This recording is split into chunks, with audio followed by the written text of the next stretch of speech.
ప్రియమైన దేవా, ప్రభుని యేసు నామములో తిరిగి మేము ఈ రాత్రి చేరుకోవడం అనే ఈ ఘనమైన తరుణాన్ని బట్టి మీకు కృతజ్ఞతలు చెల్లించుకుంటూ యుద్ధ భూమిలో మీ యొక్క మా యొక్క శత్రువుని ఎదుర్కొని మీ ప్రజల మధ్య నుండి వాక్యము చేత వాడిని తరిమివేయగా ప్రభువా, తద్వారా వారి రాత్రి సువార్త వెలుగును చూచుకునే కాక సత్యమున కొరకై మా కళ్ళు తెరవబడిలాగున కాటుకు చేత మా కళ్ళను అభిషేకించండి. మేము యొక్క స్థలాన్ని విడిచిపెట్టినప్పుడు మా హృదయాలతో ఇలాగూ చెప్పుదము కాక మార్గ మధ్యమున ఆయన మనతో మాట్లాడుతున్నప్పుడు మన హృదయాలు మండలేదా అని చెప్పుదము కాక రోగులను పీడితులను స్వస్థపరచండి, కృంగిన వారిని ఉత్తేజపరచండి, దిగజారిపోతున్న బలహీన హస్తాలను పైకెత్తండి. అది ఎంతో సమీపంగా ఉన్నదని ప్రభువైన యేసు రాకడకు మేము ఎదురుచూచుదము కాక యేసు నామమున ఇది అడుగుచున్నాము.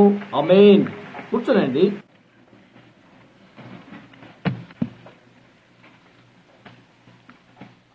ఈ రాత్రిలో ఇది క్లుప్తంగా ఉండే కొరకు నేను ప్రయత్నం చేస్తాను.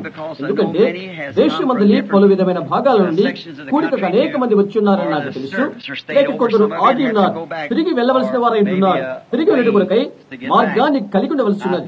మీకు వందనాలు. ఈ ఉదయవేళ సహోదరు నెవిల్ ద్వారా నేను వినాలనుకున్నాను. అనేక పర్యాయాలు ఆయన ద్వారా విన్నాను. ఎప్పుడు కూడా వినకుండా ఉండలేను. అందుకొరకై ఆయన అభినందిస్తున్నాను. అయితే ఈ ఉదయవేళలో సమయానుకూలమైన ఆ వర్తమానము ఈ ఉదయం అది వినటి కొరకు నేను ప్రభు చేత నడిపించబడ్డాను. చాలా బాగున్నది. ప్రజలు వచ్చి ఎందుకు ఆయన ఆలోచించుతున్నారో అది కూడా నేను గ్రహించగలిగాను. ఆయన ఎప్పుడు మీకు మేలు చేస్తారు, అది వాస్తవం. ఆయన వినండి. ఈ రోజు కొన్ని సమావేశాలకు నేను హాజరగుటకు ప్రయత్నం చేశాను.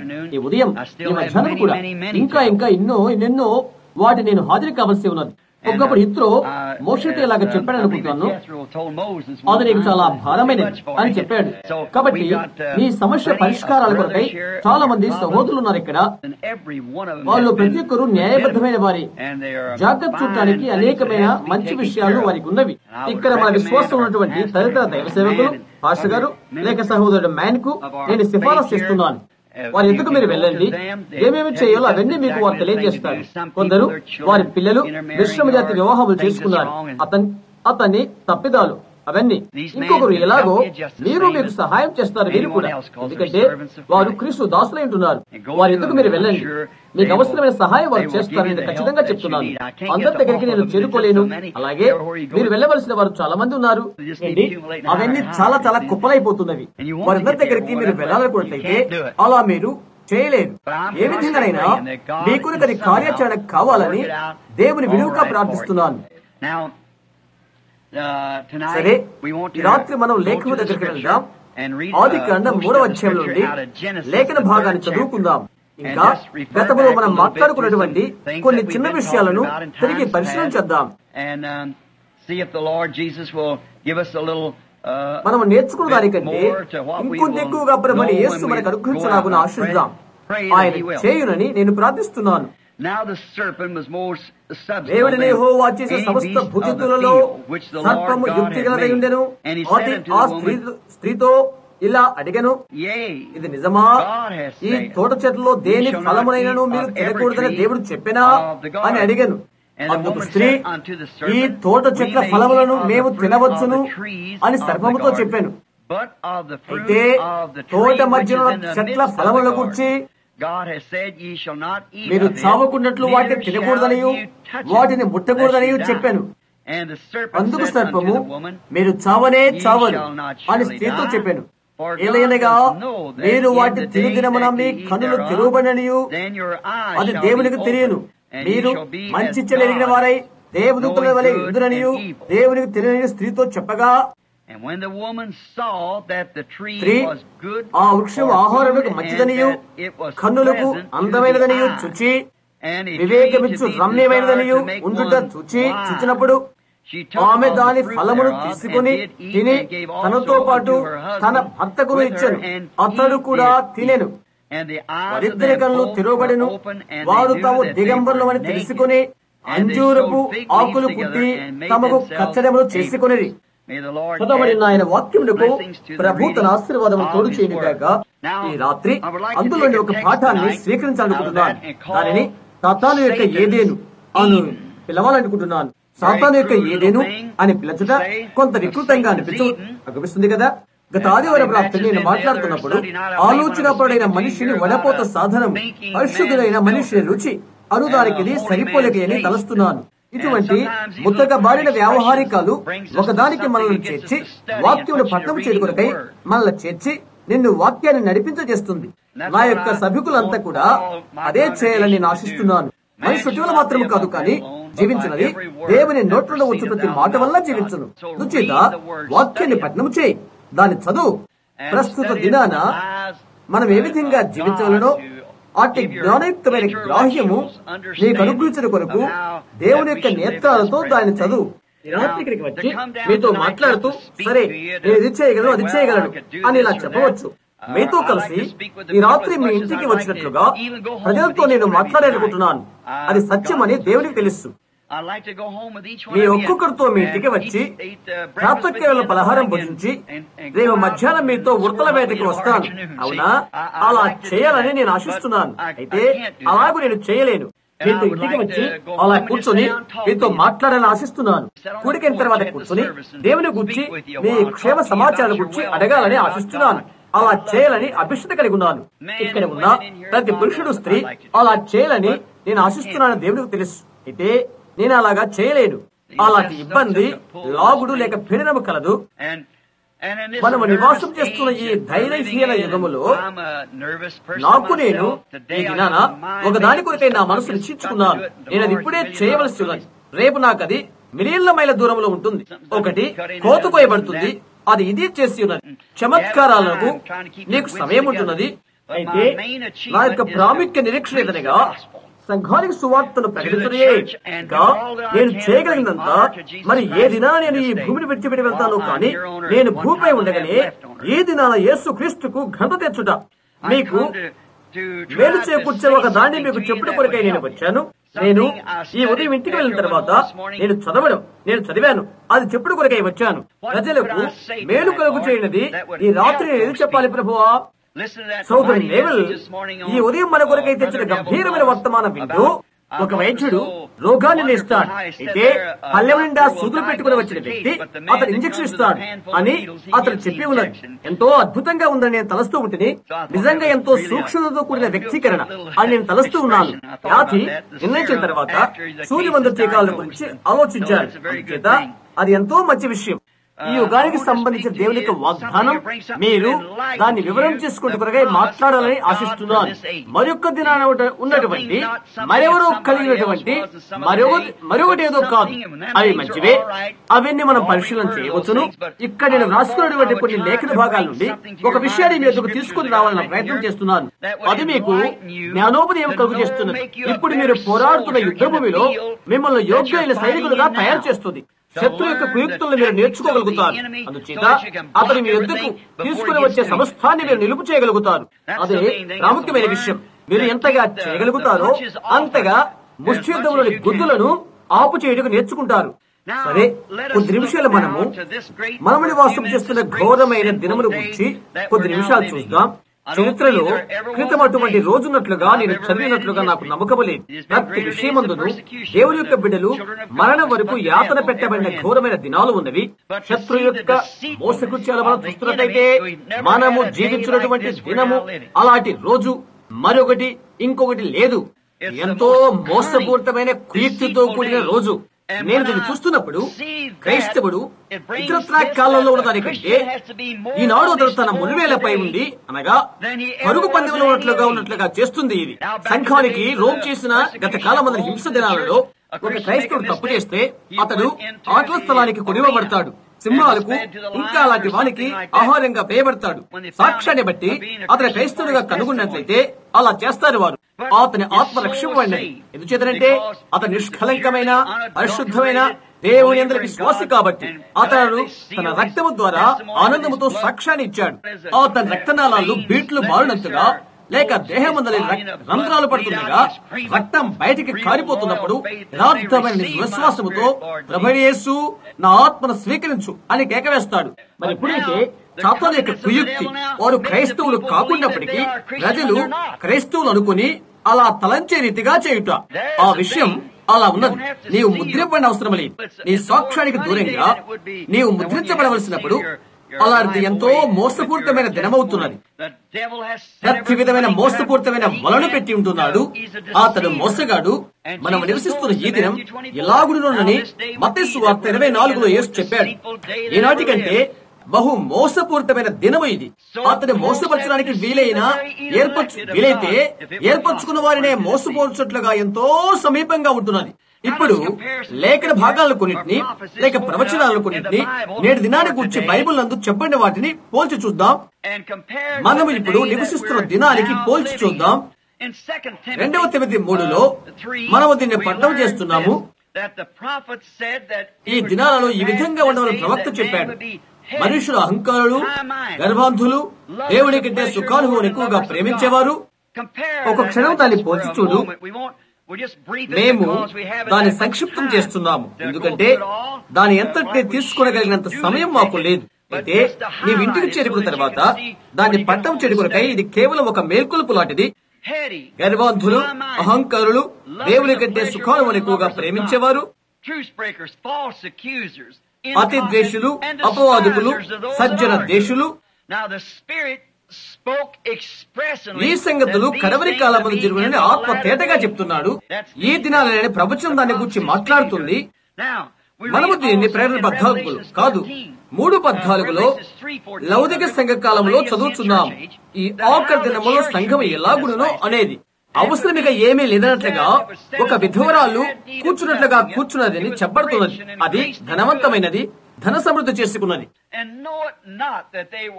దరిద్రతో ఉన్నదని, దిక్కుమాలినదని, దౌర్భాగ్యుదని, గుడ్డిదని, దిగంబరి అని ఎరుగుకున్నది. గుర్తించుకోనండి, ఆయన యుగానికి సంబంధించిన సంఘముతో మాట్లాడుతున్నాడు. దౌర్భాగ్యమైనది, గుడ్డిది, దిగంబరి, అది అలాగే ఎరుకోకున్నది. ఆ ఆఖరి భాగము, ఆ ఆఖరి మాట అది ఏమైనా దాన్ని నిర్దిష్టంగా తెలుపుతున్నది. వారు బాగా సంశుద్ధితో ఆత్మతో నింపబడ్డారని వారు అనుకుంటున్నారు. వారంతా సంశుద్ధులైన వారని అనుకుంటున్నారు. లౌకిక సంఘకాలము పెంతెకోస్తు సంఘకాలము, ఎందుకంటే ఇది చివరి సంఘకాలము. లూథర్ తన వర్తమానాన్ని కలిగి ఉన్నాడు, వెస్లీ తన యొక్క వర్తమానాన్ని కలిగి ఉన్నాడు, పెంతెకోస్తు వారి యొక్క వర్తమానాన్ని కలిగి ఉన్నారు. ఇంకా ఇలాగ చెప్పబడుతున్నది, నీవు చల్లగానైనా వెచ్చగానైనా ఉండగా నులివెచ్చగా ఉన్నావని. బాహ్యమైన ఉద్రేకాలు, సువార్తను గుర్చిన మనోభావగతాలు కనుక అని ఆయన చెప్తున్నాడు. నీవు ఆ విధంగా ఉన్నావు, నేను నిన్ను నా నోటి నుండి ఉమ్మివే ఉద్దేశిస్తున్నాను. మరో విధంగా సంఘము అలాంటి స్థితిలో ఉండుట ఆయనకి ఎంతో బాధని కలుగు చేస్తుంది అని అర్థం. గుర్తించండి, వారు ఆయన నోటి నుండి ఊసివేశారు. ఆ భయంకరమైన లౌకిక సంఘ కాలమందు తిరిగి ఆయన లోపలికి వచ్చిన కొరకై ప్రయత్నం చేస్తూ సంఘం వెలుపట ఆయన ఉంటున్నాడు. ఈ యుగ సంబంధంలో దేవత ఈనాడు ఈ లోకమందు ఆరాధించబడుతున్న వ్యక్తి సాతానుడు. మరియు జనులు అవివేకంగా అపవాదిని ఆరాధన చేస్తున్నారు. అయితే సాతానే తనకు తానుగా సంఘముగా నటిస్తున్నది. చూశారా, సంఘముగా మాదిరిగా సంఘము ద్వారా దేవుని ఆరాధన చేస్తున్నామని తలచుచూ వారు సాతానును ఆరాధన చేస్తున్నారు. అయితే సాతాను ఆ విధంగా చేసినది, ఒక్క నిమిషం ఆగు, మేము వాక్యాన్ని ప్రకటిస్తాం అని మీరు చెప్పవచ్చు. రాత్రి పాఠ్య భాగం వైపు చూడు. వాక్యాన్ని ప్రకటించినది సాతానుడే, దేవుడు చెప్పాడు. చూశారా, దినానికి వర్తించిన ఆ లేఖన భాగాన్ని తారుమారుగా కట్టింది అదే. యేసు చేసినంత పరిపూర్తిగా బాగుందని అతను నీకు చెప్తాడు. మోషే చేసినంత పరిపూర్తిగా బాగుందని అతను నీకు తెలుపుతాడు. ఈనాటి కొరకు వారికి ఇచ్చిన వాగ్దానం స్వీకరించితే అప్పుడు మరి యొక్క కాలానికి వర్తించి ఉండదు. అదంతా అతను చేస్తాడు. చూశారా, ఆ విధంగా ప్రజలు దాన్ని నమ్ముడు కొరకై చేస్తాడు అంతే. కాబట్టి దాని నుండి ఏ ఒక్క మాట కూడా నీవు తీసివేయకూడదు, దానికి ఒక్క మాట నువ్వు కలుపకూడదు. అయితే అది చేశాడు. ప్రజలు దేవుని ఆరాధన చేస్తున్నారనే తలంచి అవివేకంగా అపవాదిని ఆరాధన చేస్తారు. మనము 2వ తెస్సలోనికలో ప్రవచనముగా హెచ్చరించబడే రీతిగా దాన్ని చదువుదాము. 2వ తెస్సలోనిక 2వ అధ్యాయం. నేను వెంటనే ఒక క్షణంలో తీసుకుంటాను. నేను అది చదవాలని ఆశిస్తున్నాను. 2వ తెస్సలోనికలు తరుస్తున్నాను. ఇక్కడ లేఖనమున్నది, సహోదరులారా, మన ప్రభువైన యేసుక్రీస్తు రాకను బట్టి మనము ఆయనతో కూడుకున్న బట్టి మిమ్మల్ని వేడుకొనుచున్నాను. ప్రభు రాకను చూచుట బట్టి ఆయన యొక్క కొడుకుంటు బట్టి చూశారా, ఈ కడవరి దినాల్లో దేవుడుగా ఆయన తన ప్రజలను సమకూర్చును.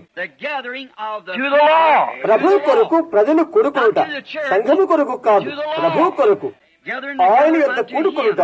మీరు త్వరపడి చించిన మనసుకు కాకూడవలనియు పెదరకూడవలనియు ప్రభు దినం ఇప్పుడే వచ్చినట్లుగా ఆత్మలను మాటలను మా ఎదురునే వచ్చినదని చెప్పిన పత్రిక వలన ఎవరైనా చెప్పినా ఏ విధంగా ఎవడునూ మిమ్మల్ని మోసపరచనీయకుడి. మొదట భ్రష్టత్వం సంభవించి రాష్ట్రపుత్రులకు పాప పురుషుడు బయలుపడితే కానీ ఆ దినము రాదు. పాప పురుషుడు అతను ఎవరో ఇప్పుడు గమనించండి. పాప పురుషుడు బయలుపడుట నాశనపుత్రుడు, అది యూదా. చూశారా, ఏది దేవుడినో ఏది పూజింపడో దానంతటికి ఎదురించుచు దానికంతటికి పైగా వాడు తన్ను తాను హెచ్చించుకును. తాను దేవుడని తన్ను కనపరుచుకోవచ్చు, దేవుని ఆలయములో కూర్చుండును. నేటి సంఘం యొక్క మోస కృత్యాలోవి గమనించారా? నాశనపుత్రుడు దయ్యం, నాశనపుత్రుడు దయ్యం. ఇనులు వారు దేవుణ్ణి ఆరాధన చేస్తున్నారని తలంచి ఈ రోజు వారు సాతాను ఆరాధన చేస్తున్నారు. వారు ఒక మతమైన దాని ద్వారా దాన్ని ఆరాధన చేస్తున్నారు. మానవ నిర్మితమైన సంఘ శాఖ ద్వారా ప్రజల ద్వారా సబలీకృతమైన మతపూరితమైన భావాలను లోకము నిన్నటి ఎరుగేటువంటి మోసములోకి ప్రజలను తీసుకుని వచ్చినది. ఈ దినాల కొరకే దేవుని యొక్క వాక్యం ఎంతగా వాగ్దానం చేయబడినప్పటికీ, ప్రకటించబడి ప్రత్యక్షపరచబడినప్పటికీ దానిని నమ్మరు, దాన్ని నమ్మలేరు.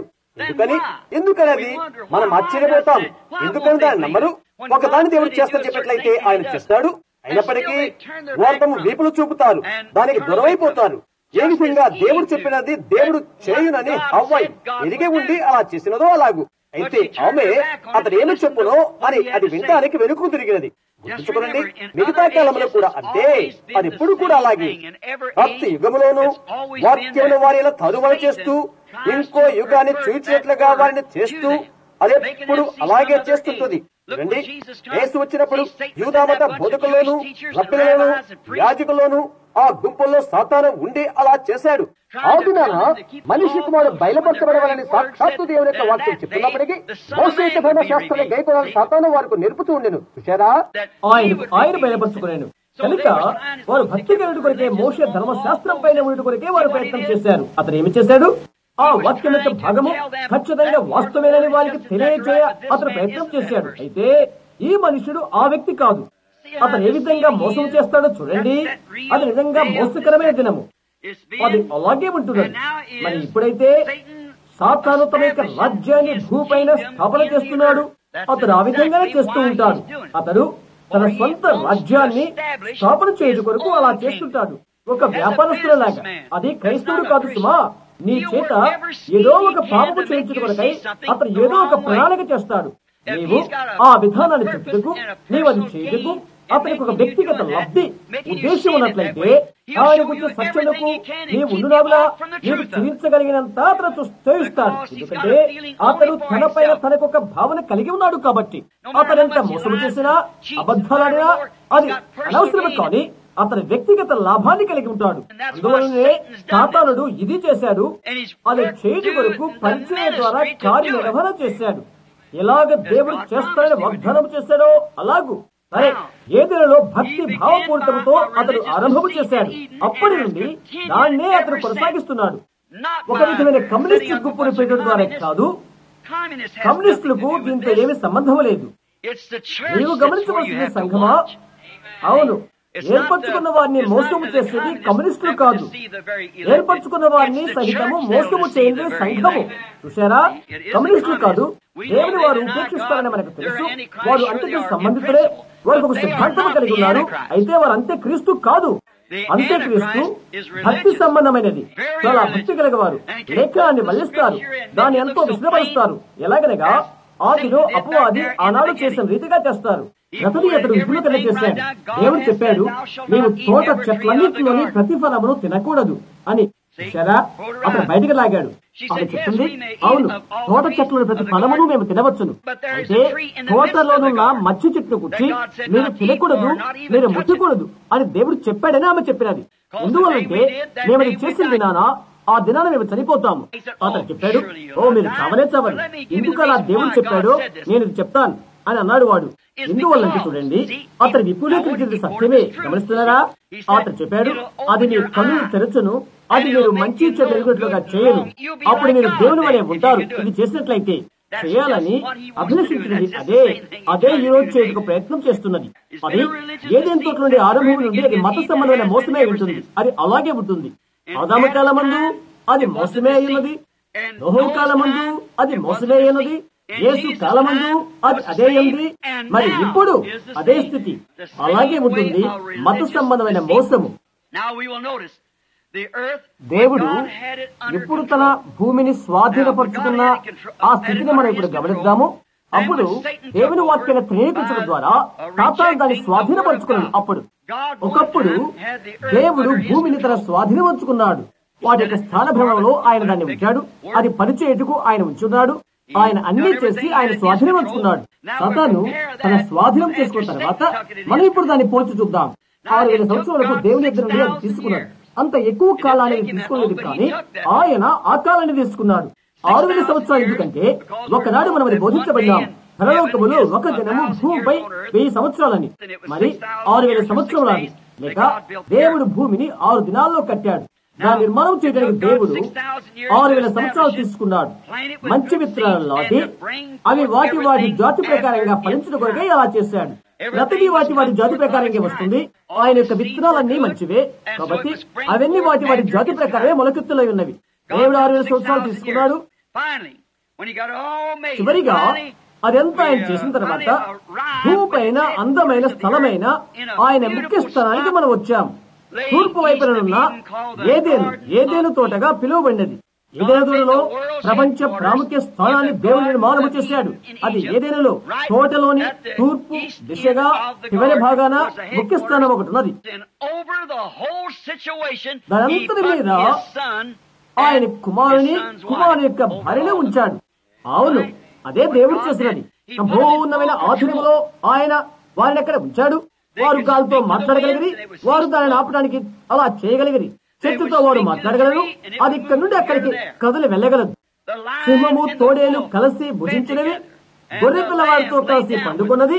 కీడు అనేది అక్కడ లేదు.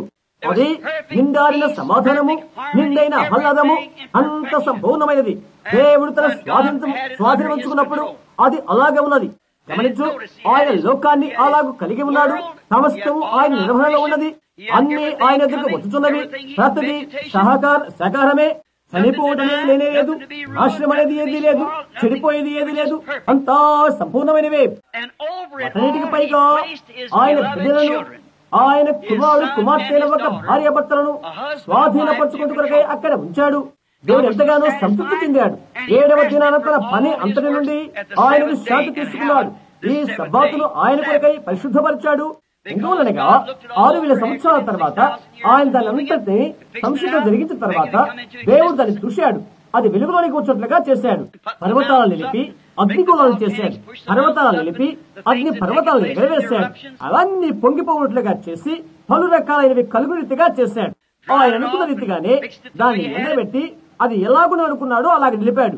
అది అందమైన స్థలంగా ఉన్నది. అటుకి మరొకటి లేనే లేదు. ఆ గంభీరమైన ప్రదేశంలో పెద్ద డైనాసిస్, జంతువులు ఇంకా అవన్నీ ప్రాగుతూ వెళుతూ ఉండేవి.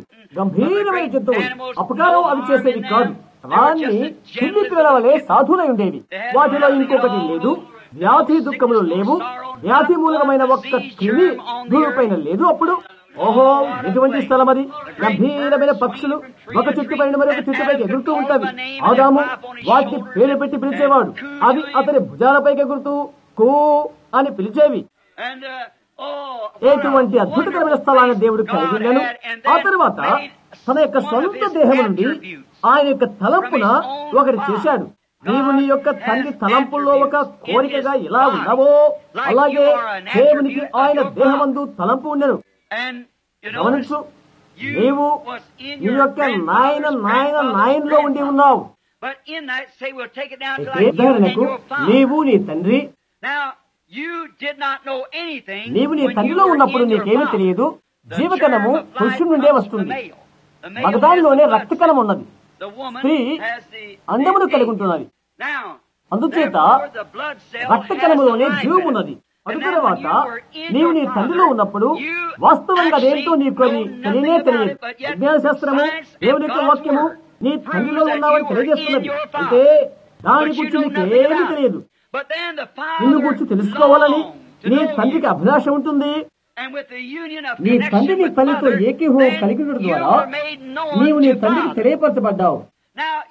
నీవు నీ తండ్రి యొక్క కోరిక ఉంటున్నావు, తలంపై ఉంటున్నావు. అతని మాదిరిగా నీకు కనిపిస్తావు. నీ తండ్రి యొక్క అవయాలు ఎలా ఉన్నావో అలాగే అవయాలు కలిగి ఉంటావు. అంతేగా ఆదిలో దేవుడు అలాగున్నాడు.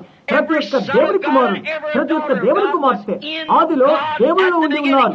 ఇక్కడ నీకు వ్యక్తి ఉండదు. అయితే నీవు అక్కడ ఉన్నావు, అది ఆయనకు తెలుసు. నీవు అలా ఉండి కొరకై ఆయనతో మాట్లాడతాడు, నీతో సంధిస్తాడు, నిన్ను ప్రేమిస్తాడు, నీతో కరిస్పర్శ చేస్తాడు. నీ యొక్క కుమారుని ఇంటికి వచ్చి భోజన బల వద్ద కూర్చోండం ఘనమైన రోజు కాదా? యుద్ధము ఉండడం తిరిగి వచ్చి, లేక అలాంటి ఏదైనా గాయము మానిపోయిన గాయముతో తిరిగి వచ్చినప్పుడు అది ఘనమైన రోజు కాదా? నీవు ఎంతగానో ఎందుకు సిద్ధపరుస్తావు, క్రోబిన దృఢను వాటిని వధిస్తావు, అతని కొరకై సంసిద్ధం చేస్తావు. అతని సొంత రక్త మాంసము, అతను నీలోని వాడు. అప్పుడు అతను నీకు తెలియదు. అయితే అతడు అక్కడ ఉన్నాడని నీకు తెలుసు. నిజా మనం ఎక్కడున్నామని దేవుడికి తెలుసు. అయితే అప్పుడు మనము సంధి కలిగి ఉన్నట్టుగా ఆయన మనల్ని శరీరంలో ఉంచి ఉన్నాడు. మనలో సంధి కలిగి కొరకై లేక మన కలుసుకుంటూ కొరకై ఆయన మనలో ఒకడాయను. ఆయన దేవుడి కుమారుడై యేసుక్రీస్తు దేవుని యొక్క సంపూర్ణమైన ప్రత్యక్షత ఆయనే. సహవాసము ద్వారా దేవుని యొక్క తలంపులను వ్యక్తీకరించక దేవుని యొక్క ఉద్దేశమై ఉన్నది. నేను నా తల్లిలో ఉన్నప్పుడు నాకేమి తెలియదు. నేను ఆయన యొక్క కుమారుడై ఉండి ఆయనకు జన్మించినప్పుడు నేను ఒక తలంపై ఉంటుంది, నా తండ్రి యొక్క భాగమై ఉంటుంది. మరి మీరు మీ తండ్రి యొక్క భాగాలై ఉన్నారు. దేవుని యొక్క బిడ్డలుగా మనం ఆయనలో ఉన్న ఆయన యొక్క తలంపు భాగమై ఉంటున్నాం. ఆయన శరీరం ఎలా ఉన్నాడో అలా మనము కూడా చేయబడతామి. భూమి యొక్క దేవుని యొక్క కుటుంబంగా మనం ఒకరొకరు ఉంటూ కొరకై సహవాసము కలిగి ఉంటారకై అలా చేయబడతామి. ఆరంభంలో దేవుని యొక్క ఉద్దేశం అవునండి. ఆరంభం అదే దేవుడు కోరుకున్నది. సమస్తములు ఆయన యొక్క స్వాధీనమందున్నవి. స్వేచ్ఛాయుక్తమైన నీతి బహువులుగా ఏదేంతో మానవుని పంపెను. మావుడా ఇది నీది అని చెప్పాడు. ఎంతటి రమ్యమైన స్థలం అది. దేవుడు ఎంతగానో సంతృప్తి చెందాడు. ఎంతవరకనగా ఆయన అలాగే వెళ్లి తన యొక్క పని అంతటి నుండి విశ్రాంతి తీసుకున్నాడు. ఏ చెట్టు కూడా ఎన్నడూ ముళ్ళ తుప్పలు గచ్చతీగలు మొలపెట్టలేదు. ఎటువంటి బెర్రీ పండ్లు కూడా ముళ్ళ తుప్పల నుండి ఉద్భవింపలేదు. అవన్నీ కూడా సవ్యంగానే ఉండిపోయినవి. అన్ని విత్తనాలు సంపూర్ణమైనవి. సమస్తము కూడా స్వచ్ఛమైన స్థితిలోనే ఉండిపోయినవి. ఆయన కొద్ది విశ్రాంతి తీసుకుంటూ వెళ్ళినప్పుడు ఆయన శత్రువు మోసముతో జ్వరబడి ఆయన బిడ్డల ఎడల ఆయనకున్న ప్రణాళికను భేదమైన అనువాదములు చేయడం ద్వారా శత్రువు ఆక్రమించుకున్నది. నీ యొక్క కుమార్తె ఒక పరపురుషుడితో రాత్రి పూట బయటకు వెళ్ళినప్పుడు నీవెంత నమ్మకం కలుగుతావో అలాంటి నమ్మకాన్ని ఆయన తన సొంత బిడ్డల మీద ఆయన కలిగి ఉన్నప్పుడు, నీ యొక్క కుమారుడు త్రాగుబోతువాడైన ఒక అబ్బాయితో లేక త్రాగుబోతైన ఒక కుర్రవాడితో వెళ్ళినప్పుడు నీవు ఎటువంటి నమ్మకం కలిగి ఉంటావో ఆయన అలాంటి నమ్మకం కలిగి ఉన్నాడు. చూశావా? ఏ విధమైన చెడును తన కుమారుడు చేయడు. ఆయన చెప్పిన ప్రతి మాటను అతను చేస్తాడు అని ఆయన అతని ఎందుకు అనుకుంటాడు. శత్రువు చొరవ చేసుకున్నాడు. ఏ విధంగా అనగా నూనె పూతల మాటకారి నీ కుమార్తెను తీసుకుని వెళ్లి అమర్యాదగా ప్రవర్తించునో ఆ విధంగా, లేక నీ కుమారుడితో ఒకలాంటి స్త్రీ వెంటబడినో అలాంటి ఏదైనా జరుగునో చూశారా? అతను చొరవ చేసుకున్నాడు. దేవుని యొక్క శత్రువు చొరబడి హవ్వకు వాక్యాన్ని మనోభావంతో అనువాదం చేశాడు. ఈ యొక్క తెచ్చుబాటు వలన అది ఆక్రమించి ఏదైనా స్వాధీనము చేసుకున్నాడు. అతడు ఆక్రమించుకున్నాడు. ఇప్పుడు 6000 సంవత్సరాలు మోసపూరితమైన పరిపాలన కలిగి ఉంటున్నాడు. అతను ఎలాగ చేశాడో అలాగునే దేవుని పిల్లలను మోసము చేస్తున్నాడు. ఎందుకంటే వారికి ఉన్న దాని ప్రకారంగా వారు చేడు కొరకై వారు స్వతంత్ర మనస్సాక్షిని కలిగి ఉంటున్నారు. సరిగా ప్రవర్తిస్తున్నారని నమ్ముడు కొరకై వారు క్రమంగా నడుస్తున్నారని నమ్ముడు కొరకై అయితే వారు చెడు కార్యానికి చేరుకున్నారు. మరియు ఏశావు చేసిన రీతిగానే లోకముని కొరకై వారి జ్యేష్ఠత హక్కులను అమ్ముకున్నారు. సాతాను దాన్ని జయించింది కనుక అది దానిని తీసుకున్నాడు. అతనికి ఏ దేవుడు కట్టుకొరకై 6000 సంవత్సరాలు పట్టింది. ఏ విధంగా దేవుడు ఆయన యొక్క ఏ దేవుడు ముగించుటకు 6000 సంవత్సరాలు పట్టినో అలాగునే మోసము చేత, వాక్యమును ప్రజలను మోసముచు చేత, పాపం వల్ల ఈ భూమి పైన అతని యొక్క స్వంత ఏదేను నిర్మాణం చేసుకున్నాడు. దేవుడి యొక్క ఏదేను నీతి వల్ల నిర్మాణమైనది, అతని యొక్క ఏదేను పాపం వల్ల నిర్మాణమైనది. దేవుడు నీతి అంటున్నాడు. దేవుని యొక్క రాజ్యము నీతి, సమాధానము, నిత్య జీవం వల్ల నిర్మాణమైనది. సాతాను యొక్క స్థిరత అయితే పాపం వలను, భక్తి హీనత వలను సంబంధించిన పాపం వలను కలిగినది. ఏ విధంగా దాన్ని మోసం చేశాడో అతను చెప్పే రీతిగానే అతను చేస్తాడు. ఇది చేస్తానని అతను వాగ్దానం చేశాడు. ఎవరికైనా తెలుసది? యెషయా చూద్దాం. ఈ లేఖనాలు మీకు అవసరమని కోరినట్లయితే అనేకమైనవి గుర్తింపు చేయగలరు. అలాగా నేను తలుస్తున్నాను. యెషయా 14వ అధ్యాయం చూద్దాం. ఇక్కడ సాతాను ఏమి చెప్పాడో ఒక క్షణం గమనిద్దాం. యెషయా 14లో దాన్ని మనం చదువుదాం. నేను ఇక్కడ ఏం చేశాడో గమనిద్దాం. యెషయా 14:12 వచనం నుండి, తేజ నక్షత్రమా, వేకువ చుక్క, నీవెట్లు ఆకాశించబడితేవి, జనములను పడగొట్టిన నీవు నేలబట్టిన వరకు ఎట్లు నరకబడితేవి, నేను ఆకాశముకి ఎక్కిపోయేదని నీ మనస్సులో అనుకుంటుంది కదా. దేవుని నక్షత్రాలకు పైగా నా సింహాసనం హెచ్చింతును, అనగా దేవుని కుమారుడు. ఉత్తర దిక్కున సభా పర్వతం మీద కూర్చుందును, మేఘ మండల మీదకి ఎక్కెదను, మహోన్నతులతో నన్ను సమానంగా చేసుకుందును. ఇప్పుడే చెప్పిన తెస్సలోనికల నుండి ఇతరత్వ ఈ లేఖ నుండి పోల్చి చూడు. దేవుని ఆలయంలో కూర్చుందునని అతను ఎలాగ చెప్పినో, దేవుని వానికి పైగా అతడు తన్ను తాను ఏ విధముగా హెచ్చించుకున్నో పోల్చి చూడు. కాబట్టి అతను ఒక దేవుడి వలె ఉండి భూమి మీద దేవునిగా ఆరాధించబడుతున్నాడు. ఈ యుగ సంబంధించిన దేవతల గురించి నేను బోధించి ఉండని ఈ రోజు అతడు మోసంతో ఉన్నాడు. ద్రోహభరితమైన ఘడియ, అటువంటి భయంకర కాలంలో మనం ఉన్నాం. అన్ని కళల కంటే మహిమాయుక్తమైన కాలములో మనం ఉంటున్నాము. ఎందుకంటే మనము తిరిగి మహోన్నతమైన 1000 ఏళ్ల పరిపాలన ఎదుర్కొనబోతున్నాము. తిరిగి మనం ఏదైనా ఎదుర్కొనబోతున్నాము. అయితే ఈ యుగంలోనే అప్పుడు వినియోగించుకునే అన్ని యుక్తులు, పన్నాగాలు వినియోగించాలో అటువంటి మోసముతో అతను మోసగించును. అతను ప్రభు చేసి తాను శక్తిని ఇంకా పుంజుకొని దేవుని మారిగా దిగివచ్చి భక్తితో దేవుని స్థానమందుంటాడు. ఏ విధంగా ఏదైనా తోటలో హవ్వను సాతాను ఏమి చేసినో ఆ లేఖను చెప్పగలడు, ఉదాహరణలు చెప్పగలడు. దానిలో ఒక చుక్కను విడిచిపెట్టి అదే అతను చేసేది. ఖాళీ స్థలాన్ని ఏర్పాటు చేస్తాడు.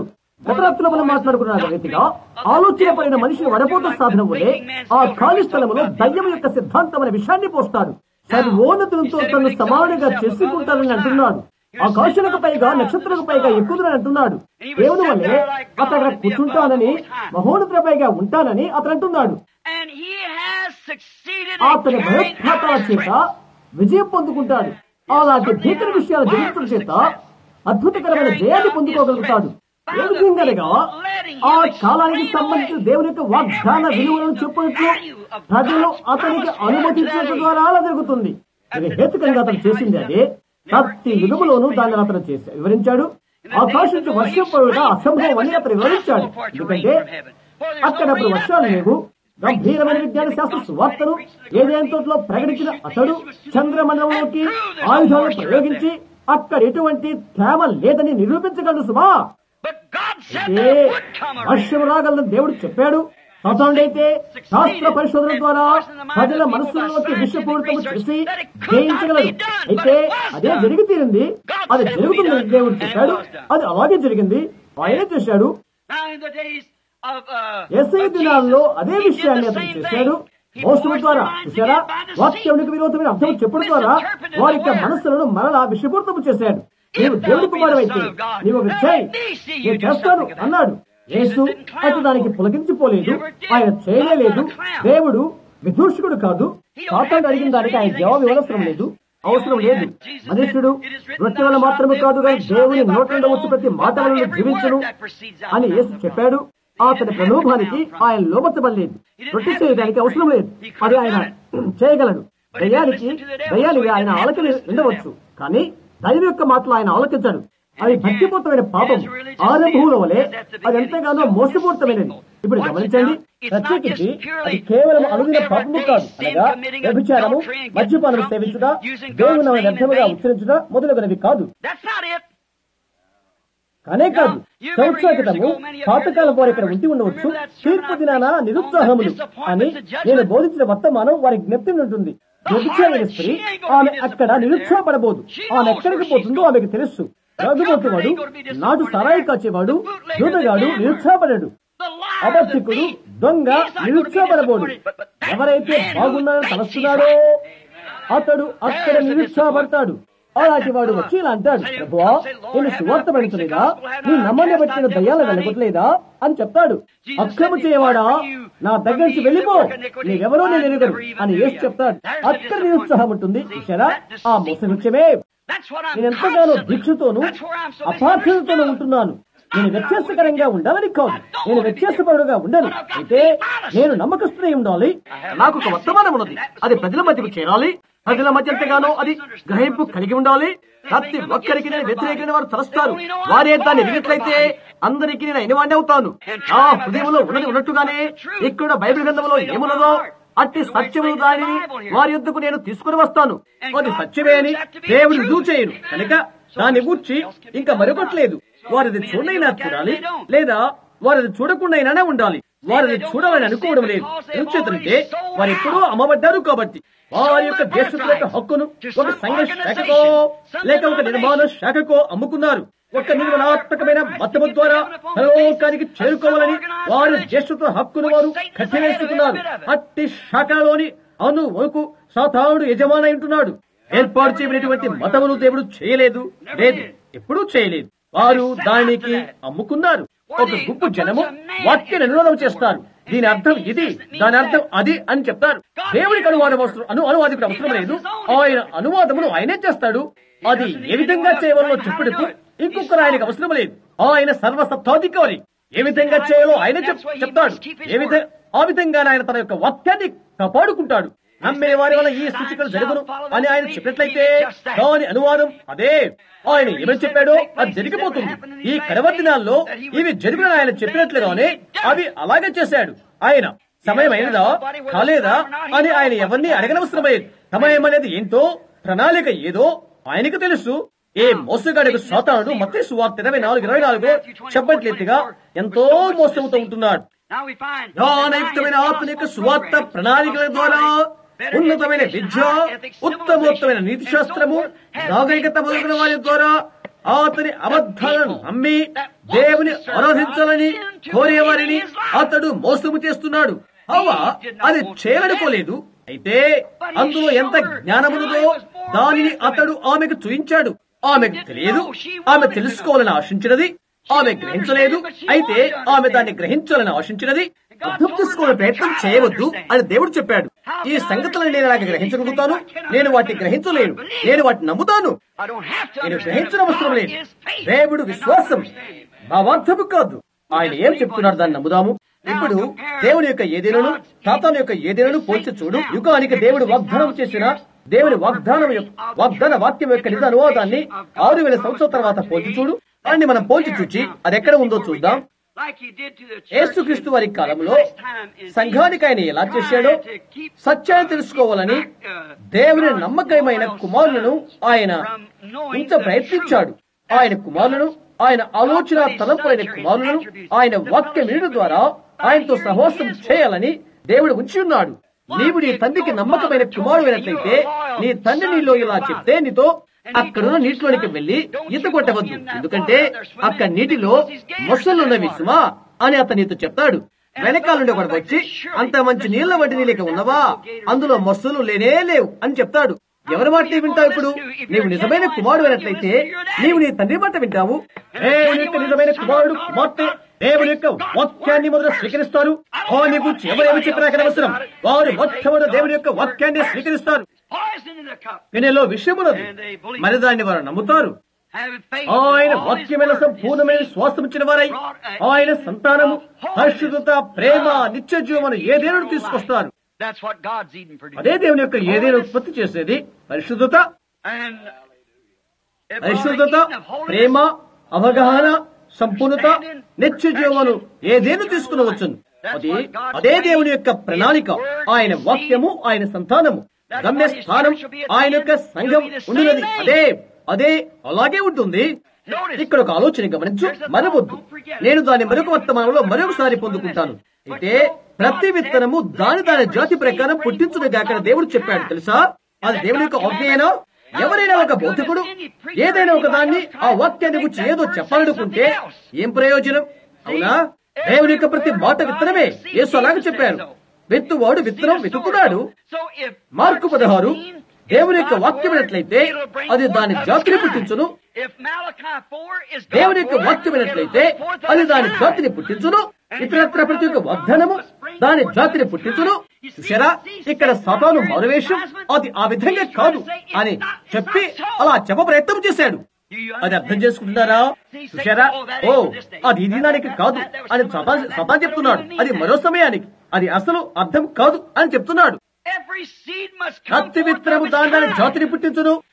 ఆ విధంగా దేవుడు ఏదేను స్థాపించుకున్నాడు. అవునా?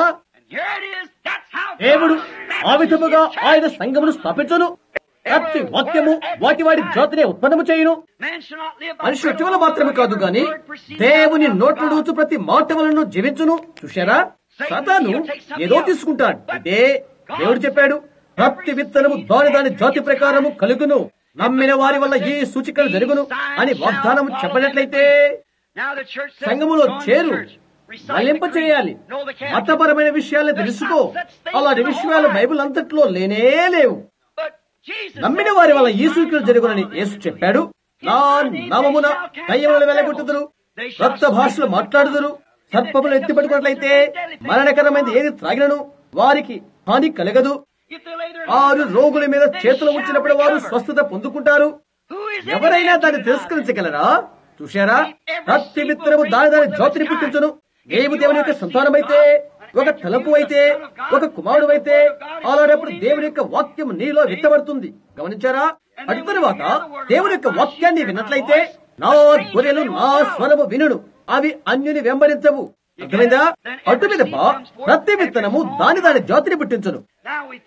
ప్రతి ఒక్క విత్తనము దాని జాతిని పుట్టించును అని మనం కనుగొన్నాము. ఏదేనులో మరణమే లేదు, కొత్త ఏదేనులో మరణం ఉండబోదు. చూశారా, అక్కడ పరిశుద్ధత, పవిత్రత, నిత్యజీవం తప్ప మరొకటి ఉండబోదు.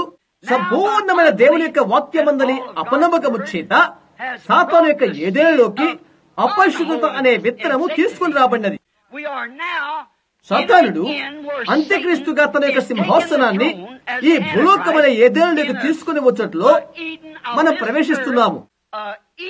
పాపమనే ఒక ఏదేను తారుమారు చేయబడ్డ మతము. నేను సాతానుడును, నేను గొప్ప దేవదూతను అని అతడు ప్రారంభము చేయలేదు. కాదు, ఆ విధంగా కానే కాదు. కానీ దేవుని వాక్యమును తారుమారు చేయడం ద్వారా అనుభవించాడు. ఆ విధంగా ప్రతి యుగములోనూ అతను తన రాజ్యాన్ని తీసుకుని వచ్చాడు. మరి ఇప్పుడు ఈ భయంకరమైన భౌతికములో తన యొక్క ప్రజల ద్వారా తన సింహాసనాన్ని తీసుకుని రాబోతున్నాడు. తన కొరకు తాను జ్ఞానయుక్తమైన విద్యతో కూడిన విజ్ఞానముతో కూడిన ఏదేనును కట్టుచున్నాడు. విజ్ఞాన శాస్త్ర బోధకులు, విజ్ఞాన శాస్త్రయుక్తమైన సంఘము, విజ్ఞాన శాస్త్రయుక్తమైన వేదాంతము, ప్రతిదీ కూడా విజ్ఞాన శాస్త్రమైనదే. ప్రతిదీ కూడా జ్ఞానం పైన ఆధారపడటం. సంఘమంతా కూడా జ్ఞానంపైనే కట్టబడుతుంది. అది విశ్వాసం పైన కట్టబడటం లేదు. ఒకప్పుడు ఒక వ్యక్తి మందిరములో కూడికలు జరిపించడానికి నేను వెళ్ళాను. పశ్చిమ భాగాన పెద్ద కూడికశాల ఉన్నది. ఒక మంచి వ్యక్తి అతడు. మనం మాట్లాడుతున్న విషయాలను అతను చూసిపుచ్చేవాడు. అయినప్పటికీ అతనంటే ఇష్టపడ్డాను. మంచివాడు, వృద్ధుడు. 6,000 మంది సభికులు కూర్చునే స్థలం వారికి ఉన్నది. మధ్యాహ్న కూడికకు వచ్చి వెళ్లిన వారు 1,500 మంది మంచిగా వస్త్రాలు ధరించుకున్నవారు. వారంతా నేను ఇక్కడ కూర్చొని వారిని గమనించాను. అతను మంచి వర్తమానాన్ని మాట్లాడాడు. ఆ తర్వాత క్రీస్తుని ఎవరైనా అంగీకరించుతున్నారా అని అతను అడిగినప్పుడు చేయెత్తండి అని అడిగితే ఎవరూ చేయెత్తలేదు. చివరికి ఒక స్త్రీ తన చేయి పైకెత్తింది. అతను చెప్పాడు, మంచిది, నీ ఇప్పుడు ఒక క్రైస్తవురాలవయ్యావు. ఆమెకు బాప్తిస్మకై సిద్ధపరిచాడు. ఆ తర్వాత అతను వెళ్లి ఒక చిన్న బిడ్డ ప్రతిష్ఠ చేశాడు. చిన్న బిడ్డను ముద్దు పెట్టుకుని ప్రార్థన చేసి ప్రజలు పంపించి వేశాడు. ఎంతో అందంగా ఉంది అతని యొక్క జన సముదాయం. విద్యా పాండిత్యము గల అతని జన సముదాయం వెళ్లిపోయినది. అతని యొక్క హస్తాన్ని కరస్పర్శ చేయటకై నేను బయట నిలబడ్డాను. దైవాశక్తితో అతనికి వందనములు చేశాను. అతను వెళ్లిపోయాడు. నేను అలా చేసిన తర్వాత నా గుంపు ప్రజలు లోనికి వచ్చారు కనుక వారు లోపలికి వచ్చేందుకు కొద్దిసేపు అనుమతించలేదు. ఇక్కడ నాకు సంబంధించిన చక్కెర బండ్లు, మోత బండ్లు, ఎత్తుల బండ్లు గల రోగులు మొదలగిన వారంతా వచ్చారు. చూశారా వ్యత్యాసమేంటో? అదే దాని గురించే నేను మాట్లాడుతుంది. చూశారా అది ఒక విధమైన వ్యత్యాసకరమైన విషయం. విజ్ఞాన శాస్త్ర జ్ఞానము చేత విశదీకరించబడిన స్వార్థ నీవు చేయగలవు. యేసుక్రీస్తుని విశ్వాసం ఇచ్చిన వారికి ఏ శిక్షా విధి లేదు. అయితే నమ్మిన వారి వల్ల ఈ సూచనలు జరుగును. చూశారా అందులో ఉండడానికి అతడు సఫలీకృతుడు కాలేదు. చూశారా యేసుక్రీస్తుని ఆమె విశ్వాసం వచ్చినది, ఆమె రక్షించబడినది. ఎప్పుడనగా ఈ సూచక్రియలు ఆమెను వెంబడించట్లయితేనే నా మాట ఎవరైతే వింటారో ఏదో చేసిన వారు కాదు సుమా, చెవులతో వినటం కాదు, దాన్ని అర్థం చేసుకునుట. ఎవరైనా వినగలరు. ఒక వ్యభిచారాన్ని అది వినగలదు, అది విని అలాగే వ్యభిచారం చేయగలుగుతుంది. దాన్ని ఒక త్రాగుబోతు వినగలడు, ఒక అబద్ధికుడు వినగలడు, విని అలాగే అబద్ధికుడుగానే ఉంటాడు. ఎవరైతే నా మాట అర్థం చేసుకుంటారో, నన్ను పంపిన వాడిని విశ్వాసం ఉంచుతారో అట్టి వాడు నిత్య జీవము కలిగిన వాడు. అక్కడే నీవు ఉన్నావు. చూశారా దేవుడు అతని ముందుగా నిర్ణయించుకుంటేనే కానీ ఏ వ్యక్తి అది చేయలేడు. నా తండ్రి వారిని ఆకర్షితేనే కానీ ఎవడు నా యొద్దకు రాడు, మరియు తండ్రి నాకు అనుగ్రహించిన వారందరూ నా యొద్దకు వద్దరు అని యేసు చెప్పాడు. ఆమేన్. దాంతో దేవుని యొక్క భవిష్యత్ జ్ఞానము చేతను, ఆయన సర్వసత్తాధికారము చేతను అది జరుగును. ఆయన అనూహ్యతలో ఒంటరిగా ఉండును. ఏమి చేయవలనో అన్నది ఎవరు ఆయనకు చెప్పనవసరం లేదు. సరే, అవిశ్వాసం చేత దేవుని యొక్క వాక్యమును తీసుకుని చేత అవిశ్వాసం అనే విత్తనము మొలకెత్తుతుంది. అపరిశుద్ధత, పాపభూయిష్టం, నిత్యము మరణములు, పాపేచ్ఛలతోనూ జ్ఞానయుక్తమైన ఈ సంఘ కాలములో అవి ఉన్నవి. అర్థం చేసుకుంటారా? ప్రపంచమంతా మతముతో ఉన్నప్పుడు అది జరుగును. అది మీకు తెలుసా? ప్రపంచమంతా మతముతో ఉన్నది. ఈ మత సంబంధమైన యుగములో పెద్దమైన సంఘాలు ప్రతి మూలలో నుండి పుట్టుకొస్తవి. సమస్తము సాతాను స్వాధీనమై అతడు ఆరాధించబడతాడు. ఇక్కడ బైబిల్లోనే ఉన్నది. అవును, ఈ జ్ఞానయుక్తమైన వేదాంత పాఠశాలలో అది ఎలాగ మాట్లాడవలనో, వారి యొక్క ఉద్రేకాలను ఎలా బహిర్గతము చేయవలనో, అలా తర్బీతులుందిన ఆ వ్యక్తిని తయారు చేస్తేవి అవి. అదంతా మనస్తత్వ శాస్త్రం. మనుష్యుని మనసుతో ఏ విధంగా ఢీకొనాలి అని 3-4 సంవత్సరాలు తద్భీత పొందుతారు. విద్యాభ్యాసము చేత నీలో ఉన్నది కాదు, దేవుని యొక్క ఆత్మ, దేవుని యొక్క హస్తము చేత ముందుగా నిర్ణయించబడినది నీలో ఉన్నది ఒక్కటి. అది నీ యొక్క అనుభవాలు బోధనయుక్తమైనవి కావు, లేక నీకు బోధ వల్ల కలిగినవి కావు. అవి దేవుని యొక్క హస్తము చేతను, దేవుని యొక్క భవిష్యత్ జ్ఞానము ద్వారాను అవి ముందుగా నిర్ణయించబడినవి నీకు. అవును, ఈ గొప్ప ఏదేను అతను ఉత్పన్నము చేశాడు. సంఘ ప్రపంచము ఏదేనులో వారు ఉంటున్నారు. ఇప్పుడు సార్వత్రిక సంఘ సభ యందు వారు ఐక్యత చేకూర్చుకుంటున్నారు. ప్రపంచ సంఘాన్ని కలిగిండబోతున్నారు. ఎక్కడైతే సాతాను సింహాసనాసనై ఉంటాడో అట్టి వాని యొక్క ఆధిపత్యంలోకి అందరూ వస్తున్నారు, నిష్కర్షంగా వస్తున్నారు. పెళ్లి కుమార్తె అందులోకి వెలకమునిపే ఆమె కొరకై ఆఖరి పిలుపు బయలువెళ్ళైనది. ఒక్కసారి అందులో ఆమె ఉన్నట్లయితే మృగం యొక్క ముద్రను తీసుకుంటుంది, నాశనం అయిపోతుంది. ఎన్నడంలోంచి బయటికి రాదామే. అందుచేత ఇలాగ చెప్తున్నాను, నా ప్రజలారా, అది ఆమెలోకి వెలకమునిపే వాళ్ళ నుండి బయటికి రండి. గమనిస్తున్నారా? వాళ్ళ నుండి బయటికి వచ్చి ప్రత్యేకంగా ఉండండి. మరణము, దేవుడిని నిత్య ఎడబాటే ఈ ఏదెనులో దురాశ, అపవిత్రత, అయోమయం, ఇవన్నీ ఎలాగూ చెడ్డ విత్తనమును విత్తుడు ద్వారానే కలిగినవి. పెంతెకొస్తు వారిని నేను కలుసుకోక ముందు నాకు కలిగిన దర్శనం నాకు జ్ఞప్తిస్తుంది. అది తెల్లని వస్త్రాన్ని ధరించి ప్రపంచం చుట్టూ వచ్చిన వ్యక్తిని గుర్చి అనేక సార్లు నేను దాన్ని చెప్పడం మీరు విని ఉంటారు. అతని వెనకాల ఒకడు భేదమైన విత్తనం విత్తుతున్నాడు. అతను యుక్తిగా దాన్ని జయించుకున్నాడు. ఏదైనా తోటలు ఎట్లంటే పాపము కొరకై హవ్వ ఆశ పొందినప్పుడు అది జరిగినది. హవ్వ తెలివి కొరకై అత్యాసమైనట్లయితే అది పాపం అవుతుంది. అని మనం తెలివి కొరకై అత్యాసమైనట్లయితే PhD LLD కావాలనుకుంటే ఆ విధంగా చేయడం పాపము. కఠినమైన తీర్మానం అంటే అది సత్యం. అది ఎంత కఠినంగా ఉన్నప్పటికీ అది సత్యమే అవుతుంది. అవును, తెలివి కొరకు జ్ఞానము కొరకు అత్యాసపడతాం. విషయం ఏంటంటే ప్రతి హృదయాలలో దేవుని యొక్క వాక్యమును ఈనాడు మనం స్థాపనం చేయాలనుకోకూడదు. మనల్ని మనమే స్థాపనము చేసుకుంటున్నాము. సంఘాలు ఖడ్గ సిద్ధాంతమును వ్యక్తి హృదయంలో స్థాపన చేయాలని ప్రయత్నిస్తున్నవి. వాక్యము స్థాపనము చేయాలని మనం ప్రయత్నం చేస్తున్నాము. పౌలు చెప్తున్న రీతిగా మీ యొక్క విశ్వాసం మనుష్య జ్ఞానంలో ఆధారం చేసుకుని ఉండకూడదని, మనుషుల యొక్క తీయని మాటలతో మీ యొద్దకు రాలేదని చెప్తున్నాడు. మీ యొక్క విశ్వాసము దేవుని నిలిచినట్ల బలముతోను పరిశుద్ధాత్మ ప్రత్యక్షతోను మీ యొద్దకు వచ్చుచున్నాను. అక్కడే నీవున్నావు. మనుష్యుడు తనకు తాను స్థిరపరచుకోవాలి. ఒక వ్యక్తి అలా దేవుడు ఒకటి చేయనియండి, అతని పంపనివ్వండి. అయితే ప్రతివాడు దాన్ని పోలి అనుకున్న చేయాలనుకుంటున్నాడు. చూశారా, వారు వారికి వారినే స్థిరపరచుకుని ప్రయత్నిస్తారు. ప్రతివాడు కూడా నేను ఇది చేశాను, నేను నా సంఘశాఖ నాది తమ్ము తాము స్థిరపరచుకుంటారు. వాళ్ళ గురించి మనం బోధ చేసుకుంటున్నామా, లేక దేవుని రాజ్యాన్ని గురించి ప్రకటిస్తున్నామా? దేవుని యొక్క వాక్యాన్ని స్థాపన చేయి, అవిశ్వాసాన్ని తొలగింపచేయి, మనిషి హృదయంలో దేవుని రాజ్యాన్ని స్థాపన చేయి. దేవుని రాజ్యం నరుని హృదయంలో స్థాపనము కాదు. ఆ విధంగా దేవుడు చేయకపోతే స్థాపన కాదు. అతడు స్థాపన చేసుకోగలడు. గుర్తుంచుకోనండి, మనుషుడు తలంచినదే వాస్తవమైనదని తలంచే ఎంతటి మోసపూరితమైన భాగం ఇది. మనుషునికి సరైనదిగా కనిపించే మార్గం ఒకటి ఉన్నది.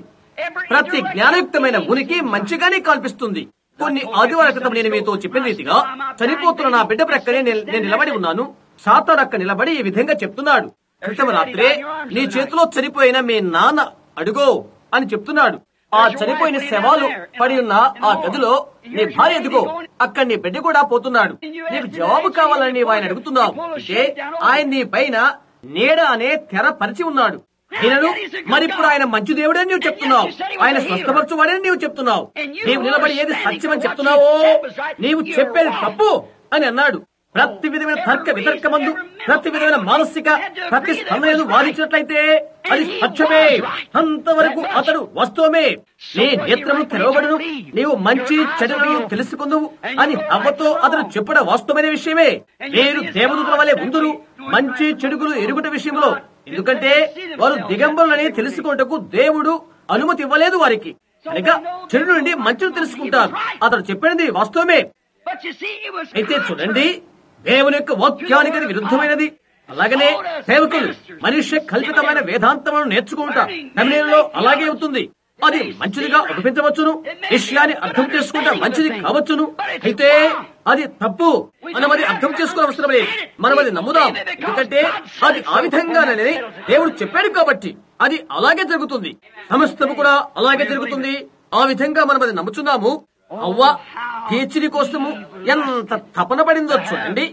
ఆమె ఉన్నదానికంటే ఇంకా నేర్పరి కావాలని తపన పడిందో చూడండి. గమనించండి, అటువంటి స్త్రీ పురుషులు గమనించండి. ఆ ఇరువురు స్త్రీ పురుషులు దేవుని యొక్క ఏదైనా తోటలో దిగంబరులుగా ఉన్నారు. నేను ఇప్పుడు ముగించబోతున్నాను. కొద్ది నిమిషాలే మిమ్మల్ని ఉంచుతానని చెప్తున్నాను. ముగింపులో ఇది గమనించండి. ఇది ఇప్పుడు పోల్చి చూడండి.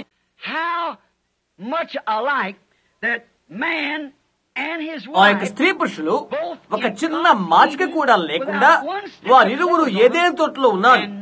అది వారు ఎరుగుకున్నారు. ఎందుచేత వారు తెలుసుకోకపోయారు? పరిశుద్ధాత్మను బట్టి పరిశుద్ధమైన ముసుగు వారి యొక్క దిగంబరత్వం అనే జ్ఞానేంద్రియాలను కప్పివేసి ఉన్నది. వారు ఒకరినొకరు చూచుకుంటున్నారు. అయితే వారి దిగంబరత్వం తెలుసుకోలేదు. పరిశుద్ధాత్మక పరిశుద్ధుల చేత వారు ముసుగు వేయబడి ఉన్నారు. దేవుని యొక్క ముసుగు ఇంకా ఈ రోజు కూడా ఉన్నది. వారు చూచి అత్యాశపడరు, వారు తంత్రింపుకుంటారు. అది పరిశుద్ధమైన ముసుగు. చూశారా, పరిశుద్ధమైన ముసుగు. దేవుడు వారి నేత్రాలను స్వాధీనపరుచుకున్నాడు. వారిలో ఒకరు పురుషుడు, ఒకరు స్త్రీ. వారు దిగంబరని వారికి తెలియదు. ఎందుకంటే దేవుని యొక్క పరిశుద్ధత వారి నేత్రాలను కప్పివేసినది. గమనించండి, పరిశుద్ధత యొక్క ముసుగు చేత వారి యొక్క మనస్సాక్షిని పాపము నుండి దేవుడు కప్పివేశాడు. కొన్ని నిమిషాలు దాని గురించి మనం కొంత కలహనం చేద్దాం. ఇక్కడ చూడండి, హెబ్రీ పత్రికలో ఆరాధకుడు ఒక పర్యాయము కడగబడిన తర్వాత వారి పాపములకి ఎన్నడూ జ్ఞాపకము చేసుకునబడవు. పాపము అతని నుండి తొలగిపోయినది. ఈ రోజు సోదరు డేవిల్ ఒకరిలా తను అడిగిన దాన్ని నాతో చెప్పాడు, పరిశుద్ధాత్మను గురించి నేను ఎందుకు బోధ చేయను అని. నేను ఎందుకు చేయను? అదే ఇక్కడ ఉన్నది. పరిశుద్ధాత్మనిలో కార్య నిర్వహణ చేస్తాడు. అది జీవము. ఏదో ఉద్రేకము కాదు, శరీర సంబంధమైన తర్కారము కాదు. అది ఒక వ్యక్తి, యేసుక్రీస్తు. ఈ కాలంలో ప్రతి ఒక్క మాట నీ హృదయములో జీవింప చేయడం కొరకై దేవుని యొక్క వాక్యం నీ హృదయములో స్థాపన చేయుట. అవును, పరిశుద్ధాత్మక కార్యకలాపాలను గమనించు. ఎక్కువగా తెలియపరచుకోవడం కాదు గాని కార్యకర్తవ్యం ఉంటున్నది. అదేమి చేసినప్పటికీ వాక్యానుకూలంగా చేయడం. గమనించండి, దేవుని పరిశుద్ధ వాక్యం యొక్క పరిశుద్ధాత్మ దిగంబరులకు ఒక పురుషుడు స్త్రీ కలిగి ఉన్నప్పుడు అది వారు గ్రహించలేది. వాక్యం యొక్క జీవము, విత్తనము వాక్యము ఎంతటి మనోహరమది. దేవుడు చెప్పాడు, తోట మధ్యలో ఒక చెట్టు ఉన్నది. స్త్రీ తోట మధ్యను ఈ చెట్టున్నది, నీవు దాన్ని ముట్టవద్దు, నీవు దాన్ని తిను దినమున ఆ దినము నీవు చనిపోదువు. దాని యందు వారు పరిశుద్ధ ముసుగు వేయబడి ఉండేది. దాని గురించి తెలియదు కనుక దానిని ముట్టుటకు ధైర్యము చేశారు. పరిశుద్ధ ముసుగును వారు ధరించి ఉండిరి. దేవుని కట్టడంలో వారు క్షేమముగా ఉండిరి. వారు సజీవులై ఉండిరి. వారికి మరణము లేదు. హల్లెలూయా! ఒకరిలో ఒకరు పరిపూర్ణమైన ప్రేమను కలిగి ఉండిరి. నిత్యం ఉన్నటువంటి నిత్య జీవాన్ని కలిగి ఉండిరి. వారు పరిపూర్ణ ప్రేమను, దేవుని యొక్క పరిపూర్ణ జ్ఞానాన్ని వారు కలిగి ఉండిరి. వారు దేవుని వాక్యాన్ని కలిగి ఉండిరి, అది కాపాడిరి. దేవుని యొక్క ఏదేనలో క్షేమము, భద్రత కలిగి ఎలాంటి మరణము లేకుండిరి. ఆ పిదప సాతాను తన యొక్క సువార్త వేదాంతాన్ని విన్నట్లుగా హవ్వను చేసినది. జ్ఞానమైన సువార్త, అత్యున్నతమైన విద్య, అత్యున్నతమైన నీతి శాస్త్రము, అత్యున్నతమైన విద్యాబోధన, ఉన్నతమైన నాగరికత అను సువార్త వేదాంతాన్ని హవ్వ పొందినట్లుగా చేసింది. ఆ తర్వాత అతను ఆమెను ఒక నిమిషం ఆపి ఒక నిమిషం విన్నట్లా చేశాడు. అతని ఆలోచన తర్కము చేయక మనం త్రొక్కివేయవలనని అవి మనకు ఆజ్ఞయబడేను. ఆమె అది వినటానికి కారణమాయను. ఇప్పుడు చూడు, ఇక్కడ ఫలానా సంఘం ఇది ఎంతో కాలం క్రితం స్థాపించబడినది. దేశంలో మా సంఘం ఎంతో పురాతనమైనది. ఈ నగర మేరీ గారు అందులోనికే వస్తారు. చూసారా, అది ఎటువంటిదైనప్పటికీ నాకు అనవసరం. దేవుని వాక్యానికి అది వ్యతిరేకమైనదైతే దానికి వ్యతిరేకముగా ఉండు. అది నీ శత్రువు. ఏదైనా దేవునికి వాక్యానికి వ్యతిరేకమైనట్లయితే అది నీ శత్రువు. వాక్యం కోసం ఏదైనా ఉన్నప్పటికీ అది నీ సహోదరు అవుతాడు. అతడు నీ భాగము. గమనించండి, ఆమె పరిశుద్ధమైన ముసుగు తొలగించినది. లౌకికం అంటే వాస్తవంగా ఎలా ఉంటుందో అది చూచుట కొరకై అలా చేసినది. దాన్ని పోల్చి చూడు, వాస్తవంగా దురాశ ఎలాగుంటుందో అని. ఆమె కళ్ళ మీద నుండి ఆ ముసుగును తొలగించి వేసినది. ఆమె కళ్ళ మీద దేవుడిచ్చిన పరిశుద్ధమైన దాన్ని తీసివేసినది. అదేంటో తెలుసుకోవాలని ఆ తెలివిని ఆమె అపేక్షించినది. అందువలన అదంతా ఎలాగుంటుందో అది చూడాలని ఆ ముసుగును తొలగించినది. ఆమె సాతాను మాట ఆలోకించినది. ఎటువంటి స్థలములో ఆమె ఉంచినదో గమనించండి. ప్రతి కాలంలోనూ వారు అదే పని చేస్తున్నారు. అప్పటి నుండి నిత్యము కూడా తెలివి వైపే మాట్లాడుతున్నారు. ఇప్పుడు కూడా అతడి విత్తిన అతని సంతానము సాతాను జ్ఞాన రాజ్యాన్ని కట్టుతున్నాడు. లోకాన్ని మరణపు ఏదేనుగా చేయడం కొరకై లోకాన్ని తీసుకున్నాడు.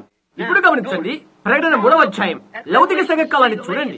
మీ మనస్సు మీరు ఆలోచించేయండి. ఇప్పుడు గమనించండి, ఆమె అనగా హవ్వ సాతాను యొక్క రాణి. సాతాను అనగా సర్పము ఆదాము కూడక ముందు ఆమెను కూడినది. అది ఆమెను మోసగించినది. సాతాను అనగా సర్పము హవ్వకు భర్త అయినాడు ఆదాము కూడక ముందు. అందుచేత అతడు ఆమెను కామాతృతను మోసం చేశాడు. అతను అలా చేశాడు బైబిల్ తెలియజేస్తుంది. ఆమె దిగంబరి అని ఆమె ఎరిగినది. అప్పుడు చూశారా, ఇప్పుడు లౌకిక సంఘ కాలాన్ని చూడు. ఆమె అనగా హవ్వ సాతాను రాణివలే కూర్చున్నది. లోక భోగభాగ్యాలతో ధనవంతులై ఉన్నది. తిరిగి దిగంబరి గిడ్డులై ఉంటున్నది. అయితే అది ఎరుగకున్నది. దేవుని ఎదేలో ఉన్న రీతిగాని పరిశుద్ధమైన ముసుగు ఆమె ముఖంపై ఉండుట కాదు, కానీ దురాశను ముసుగును కలిగి ఉంటున్నది. ఆమె దేవుని యొక్క పరిశుద్ధమైన ముసుగును తీసివేసి దురాశ కొరకై జ్ఞానం అనే ముసుగును వేసుకున్నది. మరి ఇప్పుడు ఆమె దురాశ అనే ముసుగును ధరించి పాపములో ఉండి అంధురాలైపోయినది. రహదారులలో దిగంబరత్వంగా ఉండి అది ఆమె ఎరుగకున్నది. అయితే అది ఆమె ఎరుగకున్నది. చేతుల్లోని వేశ్యవలే ఉంది. ఆమె పొట్టి దుస్తులు ధరించి దేవుడి దృష్టిలో ఒక వేశ్య ఉన్నది. అది ఎరుగుటలేదు. గమనించండి, మన స్త్రీలు తీసుకురండి. సంఘం ఏ స్థితిలో ఉన్నదో మీరు తెలుసుకోవాలనుకుంటే స్త్రీలు ఎలా ప్రవర్తిస్తున్నారో గమనించండి. ఆమె ఎప్పుడు కూడా సంఘానికి పోలిక ఉంటున్నది. పాపము, అవిశ్వాసం అనే సాతాను యొక్క ఏదైనాలో తారుమారైన మతము, తారుమారైన రాజ్యము, దేవుని యొక్క వాక్యాన్ని స్వీకరించడానికి బదులుగా మానవుని యొక్క జ్ఞానయుక్తమైన పాండిత్యాన్ని స్వీకరిస్తారు. సంఘాన్ని స్వీకరించడానికి బదులుగా శాఖను తీసుకుంటారు. ఒక పెద్దరిక కోసము వారు అలా చేస్తున్నారు. గమనించు, అమాయకత్వం నుంచి తారుమారైపోవుట, దీన్ని ఇప్పుడు వదులుకోవద్దు. సంఘము దురాశనే ముసుగును ధరించుకుని ఉన్నది. అది ఆమెకు చేసింది ఎందుకు గమనించు. అది ఆమెను అమాయకత్వం నుంచి జ్ఞానంలోకి నడిపించినది. చూశారా, అశుద్ధమైన ముసుగు, అది అమాయకత్వం అయి ఉండేను. దురాశన ముసుగుతో ఆమె జ్ఞానము కలిగి ఉండేను. అది హాయిగా ఉంటుందని ఆమెకు తెలుసు. అది ఏమి చేస్తుందో ఆమెకు తెలుసు. చూశారా, అది ఒక ఫలము, కోరుకోదగిన చెట్టు. అది ఒకటి జ్ఞానవంతులుగా చేస్తుంది. చూశారా, అమాయకత్వం నుండి జ్ఞానంలోకి ఆమె పడిపోయినది. అశుద్ధత నుండి దురాశలోకి అనే మురికిలోకి పడిపోయినది. జ్ఞానము నుండి మరణములోనికి పడిపోయినది. ఈ రాజ్యము చనిపోవలసినది. ఈ రాజ్యము మృతమైపోవును. లోకమందున దేవుడు భూవలయం నుండి దీన్ని నాశనం చేస్తాడు. ఈ యొక్క తారుమారంలో గమనించండి, ఇది ఒక పురుషుడి నుండి ఒక స్త్రీకి, ఒక స్త్రీ నుండి ఒక పురుషుడికి అలా మారిపోయి వ్యాప్తి చెందినది. అర్థమవట్లేదు వారికి. సాతాను ఏదైనా యొక్క అమూల్యమైన ఉత్పత్తిని నేటి వీధుల్లో గమనిస్తే మన నాగరిక ప్రజలలో నీవు తెలుసుకుంటావు. గమనించు, ఆదాము పాపము చేయటానికి అపవాది తన యొక్క దురాశ శక్తి చేత హవ్వను వాడుకున్నది. ఈ రోజు కూడా అదే విషయాలు చేస్తున్నారు. గమనించు, కత్తిరించుకున్న స్త్రీల తలకట్టులు, రంగులు పూసుకున్న ముఖాలు, లైంగిక ఆకారముతో ఉన్న వస్త్రధారణ, అదే ఆమె చేసినది. వాటిలో ప్రతి ఒక్కటి కూడా దేవుని యొక్క వాక్యానికి విరోధమైనవని తెలియదు. వెంట్రుకలు కత్తిరించుకున్న స్త్రీకి అవమానము, ఒక వేశ్య పొట్టి వస్త్రాలు ధరించుట ఆమె యొక్క అసభ్యతను తెలుస్తుంది. లైంగిక వస్త్రాలు ధరించుట అది ఆమెను వేశ్య చేస్తుంది. అది ఆమెకు తెలియదు. దేవుని యొక్క పరిశుద్ధత ద్వారా కదుకని సతాను యొక్క దురాశ వల్ల అలా జరుగుతుంది. ఆదాము ఆమె యందు దురాశ కలిగి ఉండటానికి ఆమెయే కారకురాలు. ఈ అరణ్య యాత్రలో ఆ ఏదైనా తోటలో దేవుడు ఆమెకు అలంకరించిన వస్త్రాలను ఆమె తీసివేసినది. చర్మం అంతా దేవుడు ఆమెను కప్పితే ఆమె దాన్ని జారవేర్చినది. ఆమె అలా క్షౌరం చేసుకుంటూ ఆరంభించినది. ప్రతిసారి కూడా అలాగే ఇప్పుడు ఆరంభంలో ఎలాగున్నదో అందులోకి వెళ్లిపోతున్నది. ఆమె యొక్క ఆదామును ఆమె క్రింది వస్త్రాలు ధరించేలాగా చేసినది. ఒక పురుషుడు పొట్టిగా ఉండే చిన్న ఆడ వస్త్రాలు ధరించి ఇక్కడి నుండి వెళ్లిపోయాడు. అతనిలో మంచి పురుషత్వం ఉంటుందని నేను అనుకున్నాను. నేను ఎదిగినంత వరకు అతడు పెద్ద ఆడ మగ మనిషి. తారుమారైపోయిన ఆదామును ఆమె వలె ఉన్నట్టు ఆమె చేసినది. చూశారా, ఆమె యొక్క క్రింద వస్త్రాలు ధరించేలాగా చేసినది. దురాశ ఆమె ఏమి చేయబోతున్నదో ఆమె చూచినది.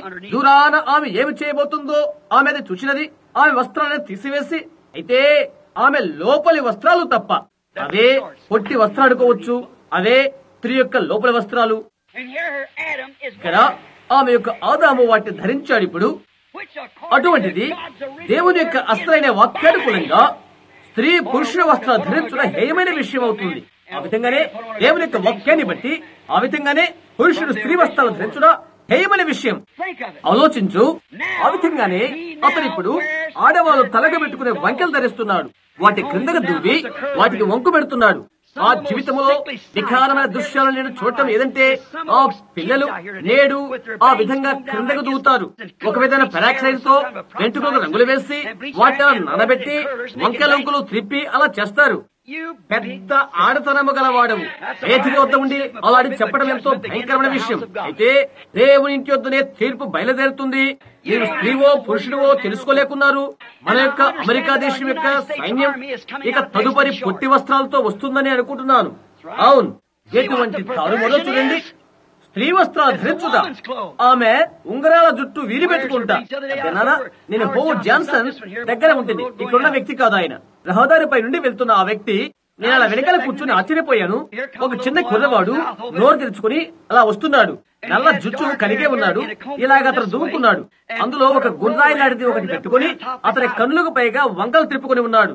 అతని కళ్ళకు పైగా ఉన్నట్లుగా అవి కనిపిస్తున్నవి. తారుమారు అని అనుకున్నాను. అది అతను నమ్మలేకున్నాడు. అతని పురుషుడిగా రుజువు చేసుకోవచ్చు. అయితే అతని ఆత్మీయతను స్త్రీ అతని ఇంటిలో ఏ కోణాన అతని ఉన్నాడో అది అతనికి తెలియదు. అవును, ఎటువంటి తారుమారది అది సతారు చేయనది. అతని రాజ్యాన్ని తలకిదులు చేస్తాడు, సంఘాన్ని తలకిదులు చేస్తాడు, ప్రజలను తలకిదులు చేస్తాడు. అతని మోసగాడు, అసలైన సత్యాన్ని తలకిదులు చేయవాడు. వాడు దేవుడు ఒక పురుషుని పురుషునిగా చేశాడు, స్త్రీని స్త్రీగా చేశాడు. వారిని వేరు వేరు వస్త్రాలతో వస్త్రధారణ చేశాడు. వారు అలాగే ఉండు కొరకై, అలాగే ప్రవర్తించడం కొరకై ఆయన వారిని చేశాడు. ఒకటి పురుషత్వం కలిగిన దానిగా, రెండవది స్త్రీతత్వం కలిగిన దానిగా. ఆయన ఆదాముని ఏదేళ్లలో నుండి వేరు చేసి ఈ పని చేశాడు. అతనిని హవ్వకు ప్రత్యేకపరిచాడు. ఆడమనిషి యొక్క వెంట్రుకల ముళ్ళు ధరించుట, ఆమె అతని వలె పురుషుల వలె వెంట్రుకలు కత్తిరించుకుంటా. అతడు ఆమె వస్త్రాలు ధరించుటకై ప్రయత్నిస్తున్నాడు. అతడు బయట ధరించే వస్త్రాలను ఆమె ధరిస్తుంది, ఆమె లోపల ధరించే వస్త్రాలను అతడు ధరిస్తున్నాడు. ఏమో దృష్టి అనిపిస్తుంది. నేను ఆ విధంగా చెప్పుడు కాదు, ఇది నిష్కర్షంగా స్వార్థ సత్యమై ఉంటుంది. అతనికి తెలియకపోతే ఏదో తప్పిదమని ఎందున్నది. ఇంటివాడమై ఉండాలి, ఏదో వీధుల్లోకి ఎప్పుడు వెళ్ళలేకపోయేనే ఉండాలి. ఆమె అతడు అది మంచిదే తలుస్తున్నారు. వారు ఎక్కడికో చేరుకుంటున్నారు. ఓ, ఇదెంతో ఎండ తీవ్రతగా ఉంది అని స్త్రీలు నవ్వచ్చు. ఆ దూరాన ఉన్నటువంటి అపాచీ ఇండియా దేశం గురించి సిగ్గుపడతారు. వారంత వేడిని పొందుకుంటారో అంత ఎక్కువగా వస్త్రాలు ధరిస్తారు. సూర్యుని వేడి నుండి అవి కాపాడుతాయి. వారు నడిచిన రీతిగా నీకు చెమట పట్టినవు. నీవు శీతల యంత్రం దగ్గర కూర్చున్న కొరకై వారు వచ్చినట్లుగా వారి ఎండలో నిలబడిపోతారు. నీవు ఏ విధంగా నిలబడలేవు. నీవు ఖాళీ మడిపోతావు. దానిని వారు ఉన్నతమైన విద్యను పిలుస్తారు. నవీన విజ్ఞాన శాస్త్రం దీన్ని ఉత్పన్నము చేసినది. ఓ, లౌకికలో ఉన్న ఆమె దిగంబరిగా ఉన్నది. అయితే అది ఆమె ఎరుగుకున్నది. ఏదైనా తోటలో ఆమె దిగంబరి ఉంటున్నది. చూడండి, రెండు రాజ్యాల యొక్క సమపోలికలు. ఒకటి పాపానికి మరణమునకు సంబంధించినది, మరొకటి నీతి నిత్య జీవానికి సంబంధించినది. అక్కడేమో ఆమె పరిశుద్ధమైన ముసుగును ధరించి ఉన్నది. వారి ఇరువురు దిగంబరుని. వారికి అది ఎరుగుకున్నారు. దానిని వారి గురించి వారికి ఏమీ తెలియదు. ఎందుకంటే దేవుడి యొక్క ఆత్మ చేత వారు కప్పబడ్డారు. ఇక్కడైతే వారు ఉదాసి చేత నెరవేయబడి ఉన్నారు. ఒకరినొకరు చూచుకుంటున్నారు. ఆదాము వైపు చూస్తున్నాడు. అయితే ఆమె దిగంబరిగా అతను ఎరుగుకున్నాడు. ఇప్పుడైతే ఈ దురాశనే తెర వలన ఆమె దిగంబరిని ఆమె ఎరుగుకున్నది. అయితే ఈ దురాశకు ముసుగు వలన పురుషుడు ఆ వైపు చూడగలుగున్నట్లుగా చేస్తున్నాడు. అదొకటి మాత్రమే ఆమె చేయగలదు. నీవు నమ్మట్లేదు. ఎలాగైనా నీవు చేస్తావు. పురుషుడు చూస్తాడు, ఎంతో ఆకర్షణగా అనుకుంటాడు. ఎంతవరకనగా చుట్టూ తిరిగి వచ్చి నీ యొక్క కొన్ని వస్త్రాలు తన మీద వేసుకున్నట్లుగా అనుకుంటాడు. అయ్యయ్యో, ఎంత తరువారైన సంగతి ఇది! ఎలాంటి కాలం ఇది! ఎటువంటి సమయం ఇది! ఎంతటి మోసకరమైన విషయం ఇది! ఇలాంటి విషయాలన్నీ ఎరుగుకుంట సంపూర్తిగా తారుమారైన ఆత్మ పురుషుల్లో ఉండి ఉన్నది. సతాను యొక్క దురాశ ముసుగుతో పురుషుడు కప్పబడ్డాడు. అలాగే స్త్రీ కూడా కప్పబడినది. ఇది పెద్ద సంస్థ యొక్క సతాను ఆత్మ. చూశారా? వారికి అది తెలియదు. అయితే వారొక శాఖ సంస్థ ఉంటున్నారు. ఒట్టి వస్త్రాలు ధరించే స్త్రీలు వారొక సంస్థకు చెందినవారు. పురుష వస్త్రాలు ధరించేవారు వారొక సంస్థకు చెంది ఉన్నవారు. దాని యొక్క వివరణ గుర్తు మీకు ఇస్తాను. BSSS, బిగ్ సిస్టర్స్ సొసైటీ అనగా పెద్ద సహోదరుల సంస్థ కనుక దానికే వారు సంబంధించిన వారు. ఆ పెద్ద ఆడతనము గల సంస్థ నుండి పాత ప్యాంట్లతో క్రూరంగా మురికిగా కనిపించే సంస్థ నుండి బయటికి రా. ఇప్పుడు దీంతో నీవు నాతో ఏకీవించకపోవచ్చు. అయితే అది సత్యమే. నీవు తారుమారైపోయావు. అది నీకు తెలియదు. నీవు ఇక పురుషుడు మారిగా నటించవద్దు. ఎంతో మెతకబారబారే వస్తున్నారు. వారి కొరకు ఒకరు నిరుపయోగులు అవుతుపోతున్నారు. పురుషులు స్త్రీలు కూడా వారొక సంస్థ, వారొక నిర్ణయాత్మకమైన సంస్థ. ఎందుకు? పక్క వాకిట్లో ఉన్న జాన్ పొట్టి వస్త్రాలు ధరించాడు. అందుచేత నేను ఎందుకు తొడుక్కొనకూడదు? పక్క వాకిటి గల జాన్ ధరించాడు కాబట్టి లాయల్లా అవి ధరించమని నన్ను కోరుతుంది. భలే, సుసి జాన్ వాటి ధరిస్తే మార్తా జేన్ వాటి ధరించాలి. లేక సుశీలు లేక వారి పేరు ఏదైనా సరే. చూశారా?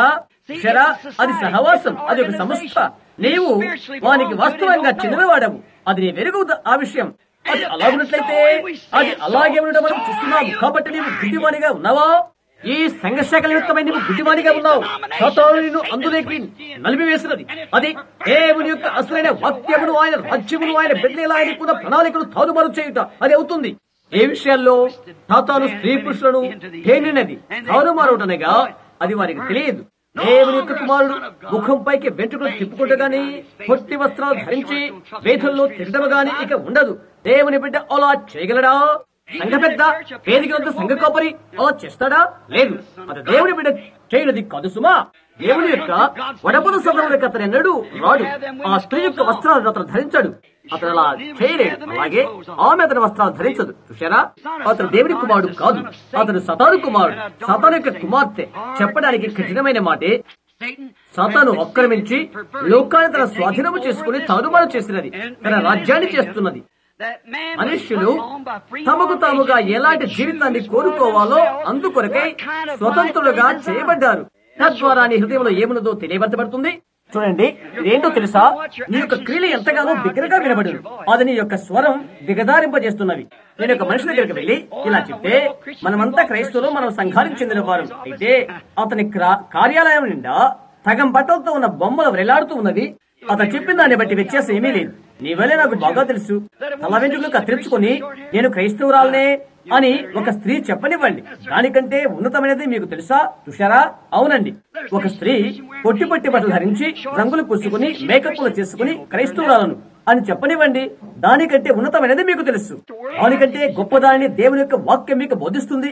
ఆమె క్రైస్తవురాలని చెప్తూ ఆ విధంగా చేయకూడదు దేవుని వాక్యం తెలియజేస్తున్నది. అది ఆమెకు ఘనహీనత కలుగజేస్తున్నది.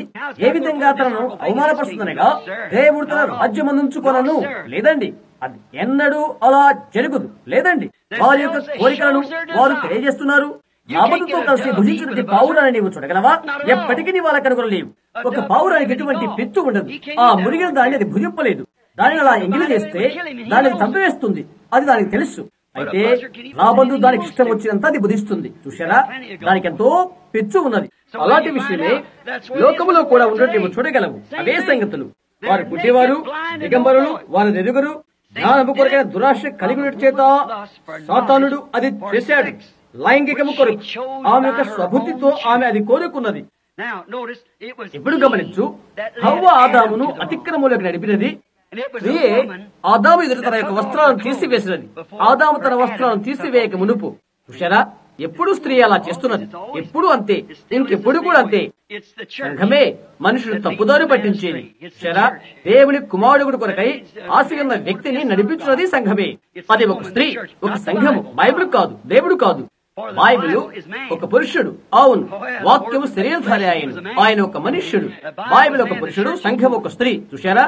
మనుషుని దారి తప్పించేది బైబిల్ కాదు, సంఘము అతని దారి తప్పిస్తుంది. దిగంబరత్వంతో వెళ్లిపోయేది సంఘము, బైబిల్ కాదు. ఏ విధంగా కాదు. బైబిల్ చెప్తుంది అతను దిగంబరుడై వెళ్లిపోయాను అని. అవునండి. ఇప్పుడు గమనించండి, లైంగిక చర్య వలన, లైంగిక కోరిక వలన జ్ఞానాన్ని ఆమె అపేక్షించినది. అదేంటో తెలుసుకుంటూ కొరకై, ఈ ఫలము ఎంత మంచిదో కాదు అని తెలుసుకుంటూ కొరకై ఆమె అది చేసింది. ఎలాగైనప్పటికీ దేవుడు ఒక దినాన ఒక్క నరుని వలన దానిని తీసుకుంటాడు. అది స్త్రీ వలన పోగొట్టబడినది, అయితే పురుషుని ద్వారా విమోచించబడినది. ఆ పురుషుడు వాక్యమైన యేసుక్రీస్తు. ఆ తర్వాత ఏంటి? ముగింపులో గమనించండి. కొద్దిసేపు క్రితమే నేను ఈ వివరణ ఇచ్చాను. నేను వివరించవాలని ఆశించిన లేఖనములు ఇంకా 4-5 పేజీలు ఉన్నవి. అయితే ముగింపుగా ఈ విషయాలు చెప్తున్నాను, వినండి, గుర్తుంచుకోండి. ఇక్కడ కొద్ది కాలం క్రితమే 7 బూరలు 7 పండుగలు గూర్చి వాటిని గూర్చి నేను ఉపదేశించాను. 8వ దినం పండుగ ఒకటి ఉన్నది అని నేను చెప్పాను. కాబట్టి 7వ దినము ఆఖరిదై ఉంటుంది. అది 1000 ఏళ్ల పరిపాలన. అయితే 8వ దినపు పండుగ ఒకటి ఉన్నది. అది 8వది అయి ఉంటున్నది. అయితే 7 దినాలు మాత్రమే ఉన్నవి. తిరిగి మొదటి దినం వచ్చును. తిరిగి మొదటి దినము తిరిగి వస్తుంది. అటు తర్వాత 1000 ఏళ్ల పరిపాలన ముగిసిన తర్వాత తిరిగి స్థాపించబడిన ఏదైనా ఉంటుంది. దేవుని యొక్క మహోన్నతమైన రాజ్యము తిరిగి స్వాధీనపరచబడుతుంది. ఎందువలనగా యేసు ఆ గెచ్చమైన తోటలో సాతానుతో పోరాడి తిరిగి ఏదేను జయించుకున్నాడు. అది సిద్ధపరచుట కొరకే పరలోకానికి వెళ్ళాడు. తిరిగి రనయున్నాడు, పరలోకమందున్నాడు. ఆయన ఇలా చెప్తున్నాడు, మీ హృదయాలను కలవరపరచనీయకుడి అని. ఆయన భూమి మీద ఉన్నప్పుడు ఇలాగ చెప్పాడు, యూదులైన మీరు దేవుని విశ్వాసం చూస్తున్నారు. సరే, నాకు ఒక చెడ్డ పేరని మీరు అంటున్నారు. వారు ఇది అది అది అని చెప్తున్నారు అని ఆయన అన్నాడు. మీరు దేవుని విశ్వాసం చూస్తున్నారు. ఏ విధంగా దేవుని విశ్వాసం చూస్తున్నారో నా యందు విశ్వాసం ఉంచుడి అని ఆయన చెప్పారు. ఆయన ప్రత్యక్షపరచబడిన దేవుడు. అవునా? ఆ యొక్క తండ్రి ఇంట అనేకమైన లేక నా యొక్క తండ్రి ఆర్థిక భాండారాలలో, నా తండ్రి ప్రణాళికలలో అనేకములైన నివాసములున్నవి. నేను వెళ్లి స్థలము సిద్ధపరచుదును. ఎంత దూరము చూడండి, 1500 చదరపు మైళ్ళు. అది ఎక్కడ ఉన్నది? దాన్ని సిద్ధపరచుటకు ఆయన వెళ్లారు. ఆయన సృష్టికర్త ఉంటున్నాడు. ఆ బంగారమంతా ఆయనే సృజించును. ఆ వీధులు దగదగ మెరుగుచున్నవి. ఆయన సృష్టికర్త. ఆయన స్థలమును సిద్ధపరచుచున్నాడు. అక్కడ ప్రకటన 21లో అతను ఇలా చెప్తున్నాడు, నూతన యెరూషలేమున ఆ పరిశుద్ధ పట్టణము పరలోకము నుండి దేవుని యొద్ద నుండి దిగివచ్చుట యోహానును నేను చూచితిని. ఇక సముద్రము లేదు, మొదటి ఆకాశం మొదటి భూమి గతించిపోయినవి. మొదటి ఆకాశం అనగా ఏంటి? అది 1000 ఏళ్ల పరిపాలన ఉంటుంది. మొదటి భూమి అనగా ఏంటి? అది పునర్నిర్మాణం చేయబడుట. నోహు యొక్క బోధ వలన అతని చేత భూమి ఎలాగో బాప్తిసం పొందినో అలాగూ క్రీస్తు దానిపైన ఆయన యొక్క రక్తాన్ని ప్రోక్షణ చేటు ద్వారా దాన్ని పరిశుద్ధపరిచాడు. దానిని పునర్నిర్మాణం చేశాడు. దానిని సమస్తమైన క్రిములను ఇతరత్ర వాటిని తొలగించి వేశాడు. అంతమందు అగ్ని బాప్తిసం ద్వారా అలాగే చేశాడు. అది సమస్త విధమైన క్రిములను, వ్యాధులను, రోగములను, భూమిపైన సమస్త మురికిని చంపివేస్తుంది. అది పగిలి నూతన భూమిగా రూపుదాల్చుతుంది. కొత్త ఆకాశమును కొత్త భూమిని చుచితని. మొదటి ఆకాశము మొదటి భూమి గతించిపోయినవి, సముద్రమును ఇక లేదు. మరియు యోహానును నేను నూతనమైన యెరూషలేమును ఆ పరిశుద్ధ పట్టణం పరలోకమందున దేవుని యొద్ద నుండి దిగివచ్చిన చూచితిని. అక్కడ దేవుడు తన యొక్క నిజమైన గుణగణములతో ఉంటాడు. పరిశుద్ధతలో నుండి పాపమందు అందులో ఉన్న ఆయన యొక్క కుమారులు కుమార్తెలతో ఆయన సహవాసం చేయండి. అక్కడి నుండి ఇక పాపం అనేది ఇక ఉండదు. దినత్వంతో పోరాడుదాము. ఈ జ్ఞానం మోసపోవద్దు. అయితే ఆ ద్వారంలో ప్రవేశించడానికి పోరాడండి. విడిచిపెట్టబడిన వారు ఎవరనగా వ్యభిచారులు, దురాశపరులు మొదలగు వారు. పుస్తకంతో ఒక స్త్రీని ఎవరైతే చూస్తారో ఆమె అప్పుడే వ్యభిచరించిన వారు అవుతారు. చెడ్డ జీవితం గల స్త్రీ పురుషులు బయట ఉంటారు. ఎవరైతే విమోచించబడిందారో వారి యొక్క జీవగంధం ఉంటారో వారే ఆ ద్వారా ప్రవేశిస్తారు. కాబట్టి స్నేహితులారా, పోరాడండి. ఈ ఆఖరి దినాన మోసపోకండి. చాలా గొప్ప సమయం. ప్రతి ఒక్కరూ డబ్బు కలిగి ఉంటారు. ప్రతి ఒక్కరూ ఇది అది చేస్తారు. ప్రతి ఒక్కరూ అది చేస్తారు. ప్రతి చోట డబ్బు పొల్లి పడుతుంది. పెద్ద పెద్ద కార్లు మొదలనే ఉంటవి. అలాంటి వారు ఏ ఒక్కరు ఆ పట్టణంలో ఉండరు. ఒక కారు గాని ఒక విమానము కానీ అక్కడ ఉండదు. లేదు, మరో నాగరికతలో అందరూ ఏకమై ఉంటారు. నాగరికత కలిగి ఉంటారు. విజ్ఞాన శాస్త్రము జ్ఞానాలతో కాదు, ఇదే అమాయకత్వంతోనూ జీవముగా దేవుని యొక్క విశ్వాసముతోనూ వారు ఉంటారు. అందులోకి ప్రవేశించడానికి కొరకై పోరాడుదాము. ఒకనొక దినాన పట్టణంలో ప్రవేశించాలనే నా యొక్క సంపూర్ణమైన నిర్ణయము. అలా తిరిగల చూడు, నాతో కలిసిరా, పరిశుద్ధులు సాగి వెళ్ళుదురు అని మనం పడుతుండగా మీరందరూ సాగి వెళ్ళట చూడండి. పరిశుద్ధులు సాగి వెళ్తున్నప్పుడు ఆ సంఖ్యలో నేను కూడా ఉండాలని నా యొక్క ఆశ. ప్రార్థించుకుందాం. పరమందల ప్రియమైన తండ్రి, దినాలు ముగుస్తుండగా, వాగ్దానం దగ్గర ఉంటుండగా మేము చూస్తున్నాము. ఏమైనా దేవా, మీరు దాన్ని మా హృదయాలపైన ఉంచండి అని ప్రార్థిస్తున్నాం. అందువలన మేము ఎటువంటి తప్పిదములు చేయము. ఏమైనా దేవా, మా యొక్క మనస్సాక్షిని పవిత్రపరచండి. లోక కార్యకలాపాల కొరకు మా హృదయమును మా నేత్రాలను ముసుగువేయండి. వ్యర్థమైన లోక విషయాలకు ముసుగు కప్పండి. వ్యర్థమైన ఘనత ఒకరిని గొప్పవారిగా చేయను. వారంతని గొప్పవారైనప్పటికీ రాజులు, సామంతులు, అధినేతలు ఇక సమస్తమైనవి నశించిపోవలసినదే. అలాంటి వారు మొదటి పునరుద్ధానంలో తిరిగి లేవరు. కాబట్టి ఈ విధంగా వ్రాయబడినది, ఈ మొదటి పునరుద్ధానంలో పాలు గలవారు ధన్యులు, నువ్వు పరిశుద్ధులై ఉన్నారు. ఇట్టి వారి మీద రెండవ మరణానికి అధికారము లేదు. ఓ దేవా, రెండవ మరణానికి ఆత్మ సంబంధమైన మరణమునకు అధికారం లేదు. అతను విమోచించబడి ఉన్నాడు. ఈ ఘడియలో ఒక దాని గురించి ఆలోచించడం ద్వారా ఒకరినొకరును కలుసుకుంటూ ఎత్తబడుదురు. ఇద్దరు పడకలో ఉందరు, నేను ఒకరిని తీసుకుంటాను, ఒకరిని విడిచిపెడతాను. ఇద్దరు పొలములో ఉందరు, నేను ఒకరిని తీసుకుంటాను, ఒకరిని విడిచిపెడతాను. ఓ దేవా, నీ దృష్టిలో పరిశుద్ధులుగా ఉన్న రీతిగా సహాయం చేయండి. ఏ వ్యక్తి ఏ విధంగా మమ్మల్ని గురించి తలుచినప్పటికీ పర్వాలేదు, హరులు ఏమనుకున్నా పర్వాలేదు. ప్రభువా, మా సంభాషణ పరిశుద్ధమైనదిగా ఉండును కాక, దేవుని యొక్క వాక్యానికి అది సరిపడు కాక. ప్రభువా, మాలో ఎటువంటి చేదు పిచ్చు ఉండకుండా క్రమపరచండి. ఆ తప్పదాల కొరకై మేము మొరపెడుతుండగా యేసుక్రీస్తు రక్తం మాకును దేవునికి మధ్య నిలబడు కాక. ప్రభు యేసు రక్తము ద్వారా ఆయన మమ్మల్ని తొంగి చూచును కాక. మా యొక్క సునీతిని బట్టి కాక, మేమెవరైనది, మేమేమి చేసింది వాటిని బట్టి కాక, ఆయన ఘనమైన క్రియల ద్వారానే మమ్మల్ని చూచును కాక. దేవా, సహాయం చేయండి. ఇక్కడ కూర్చున్న వర్తమానం వింటున్న ఏ ఒక్కరికి కూడా, చిన్న బిడ్డ మొదలుకొని వృద్ధుల వరకు ఎవరు పోగొట్టుకోకుండా చూడండి. వారి యొక్క పరిశుద్ధమైన కోరిక దేవుని కొరకు, ఆయన వాక్యము కొరకై ఉండును కాక. ఆయన ఏ గడియలో కల్పిస్తారో తెలియదు. తీర్పు కొరకై ఏ గడియలో ఆయన ఉత్తర్వులు జారీ చేయనో మాకు తెలియదు. మా యొక్క కాదు తీటి కొరకై ఆయన ఏ గడియలో వచ్చునో మాకు తెలియదు. అది ఇంటికి వచ్చే సమయం అని చెప్పవచ్చు. నువ్వు వెళ్ళవలసినది పరిశుద్ధులుగా ఉండే కొరకై దేవుడు మాకు సహాయము చేయనుగాక. దయచేయండి ప్రభువా. అది సంభవమైతే ప్రభు రాకడ వరకు మేము జీవించుదుముగాక. మా యొక్క శక్తి కొలది ప్రేమ అవగాహన కలిగి ప్రతి కార్యమును మేము చేయదుముగాక. ఈ దినాన దేవుడు లోకమును నశించిన గొర్రెలను లోకములో వెతుకుతున్నాడని గ్రాహ్యము చేసుకుందుముగాక. సదానుకూలమైన ప్రేమపూర్వకమైన ప్రార్థనతో దేవుని వాక్యముతో మేము వారితో మాట్లాడుతాము కాక. తద్వారా ఆఖరి వ్యక్తిని తెచ్చుకుని గృహానికి మేము చెరగలము. ఇంకా ఈ సాతాను యొక్క ఏదైనా నుండి బయటికి వెళ్ళదాము. అంతా దురాశల పైన, ఈ లోకమందు అందమైన స్త్రీల ప్రకటనల పైన ఉండి ఉన్నవి. వారి ప్రకటనలు ఇలాగ ఉన్నవి: మేకప్పులు వేసుకున్న అబ్బాయిలు, పొట్టి లంగాలు ధరించుకున్న ఆడవాళ్లు మాకు కావాలి అని. మా యొక్క రేడియోల పైన, టెలివిజన్ల పైన సమస్త విధమైన మురికి హాలీవుడ్ లో ఉన్నవి. అన్ని రకమైన మురికి, కల్మషముతోనూ లైంగికముతోనూ కూడిన వస్త్రాలతో ఉన్న స్త్రీలే వాటిపైన ఉన్నారు. పురుషుడు తారుమారై స్త్రీల వస్త్రాలు ధరించుకుంటున్నాడు. వారు స్త్రీల వలె వెంట్రుకలు కత్తిరించుకుంటున్నారు. పురుషులు స్త్రీల వలె ఉంటున్నారు. ఓ దేవా, ఎంతటి భయంకరమైన గడియల్లో మేము ఉంటున్నాము. ప్రభువైన యేసు రండి, ప్రభువా రండి, రక్తముతో శుద్ధీకరించండి. మా నుండి సమస్తమైన కల్మషాన్ని చేతులు తీసివేయండి. ప్రభువా, మేము జీవించుదుము కాక. ఈ రక్తము క్రిందనే నిరంతరము మేము ఉందుము కాక. ఇది మా యొక్క హృదయ వాంఛ విధేయతతో కూడిన విన్నపము. ఇది ప్రియమైన దేవా, ఈ రాత్రిలో ఎక్కడైతే సువార్త పంచిపెట్టబడబడుతుందో ఆ బల్ల మీద ప్రణమిల్లి ప్రభువా, వ్యాధి బాధలతో ఉన్న వారి కొరకై, కాకివేడు కొరకై ఇక్కడ కొన్ని చేతి రుమాళ్ళు మూటలో పెట్టబడి ఉన్నవి. ప్రభువా, మా యొక్క విశ్వాస ప్రార్థన నీ దృష్టి యందు మా హృదయాలలో నుండి వాటిపైన పడుగును కాక. అటు తర్వాత ఏ విధమైన అపవిత్రత ఉన్నట్లయితే ప్రభువా, ఇప్పుడే తీర్పులోనికి మమ్మల్ని తీసుకున్నామని నీ యొక్క కనికరాన్ని అర్థిస్తున్నాం. ప్రభువా, మేమేమి తప్పిదాలు చేస్తున్నామో మాకు తెలియచేయండి.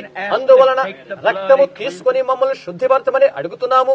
ఈ వ్యాధిగ్రస్తులు స్వస్థపరచండి తండ్రి, వారిని బాగుపరచండి. అదేమి చేయబోతున్నప్పటికీ, వారు ఎక్కడికి వెళ్ళినప్పటికీ అలా జరుగునుగాక తండ్రి. నిన్ను మాత్రమే, నిన్నే సేవించుడికై మాకు తీర్మానం దయచేయండి. ప్రభువా, దయచేయండి. రహదారిపై తమ గృహాలకు వెళ్తున్న ఈ ప్రియ ప్రజల క్షేమాన్ని దయచేయండి. ప్రజల నీవు స్వస్థపరిచినందుకు నీకు వందనాలు. సహోదరి సహోదరుడు షెపర్డ్ వారి యొక్క బిడ్డ సైకిల్ వల్ల గాయపడబడ్డాడు. ఇలాంటి కీడు సంభవింపనీయకుండా ఉండాలని ప్రార్థిస్తున్నాను. ఆ చిన్నవాడు తన సైకిల్ తొక్కుతున్నాడు. అతను బాగున్నాడని ప్రార్థిస్తున్నాను. నేను ఎవరి కొరకై ప్రార్థించామో ఆ వ్యాధిగ్రస్తులు స్వస్థపరిచేందుకు కొరకై నీకు వందనాలు చెల్లిస్తున్నాము.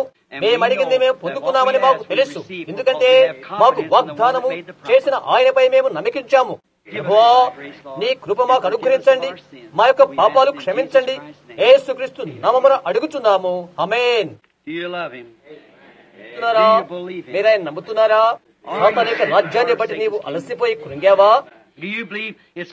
వెయ్యేండ్ల పరిపాలన రాబోతుందని మీరు నమ్ముతున్నారా? ఆ ఏదేనాడు 1000 ఏళ్ల పరిపాలన నమ్ముతున్నారా? ఈ రోజు అది నిర్మాణం అవుతుందని నమ్ముతున్నారా? ప్రతిదీ కూడా జ్ఞానం పైన ఆధారపడుతుంది. వారిది నమ్మకముందు ప్రతిదీ కూడా శాస్త్రయుక్తంగా నిరూపణగుతుంది.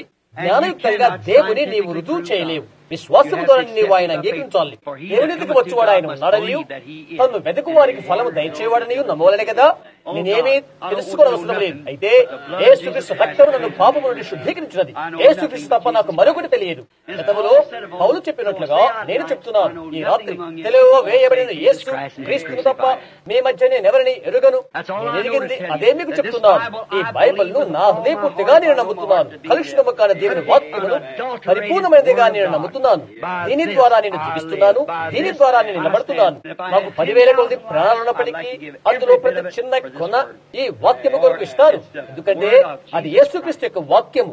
దాని వారెంతవరకు నిరూపణ చేయకుండా ఉండాలనుకున్నప్పటికీ అది నాకు అనవసరం.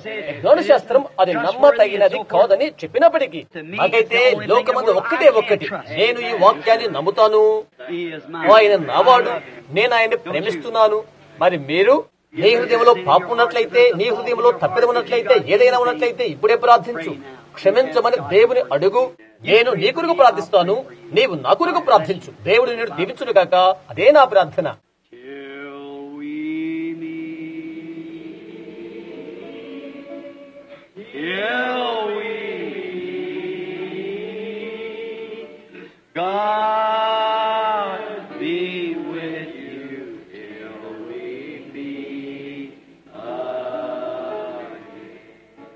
మీరు ఒకరినొకరిని ప్రేమిస్తున్నారా? యోహాను చెప్తున్నాడు, చిన్నపిల్లారా మీరు ఒకరినొకరిని ప్రేమించుడి. ఒకరినొకరు ప్రేమించుడి. ప్రేమ అనేకమైన తప్పెదాలు కప్పవేయును. ఒకరినొకరు కరస్పర్శ చేసుకుందాము. God be with you till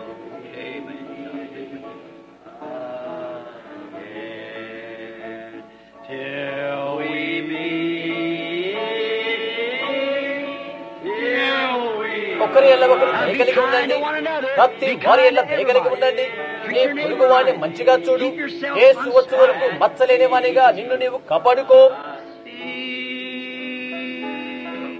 Till we meet,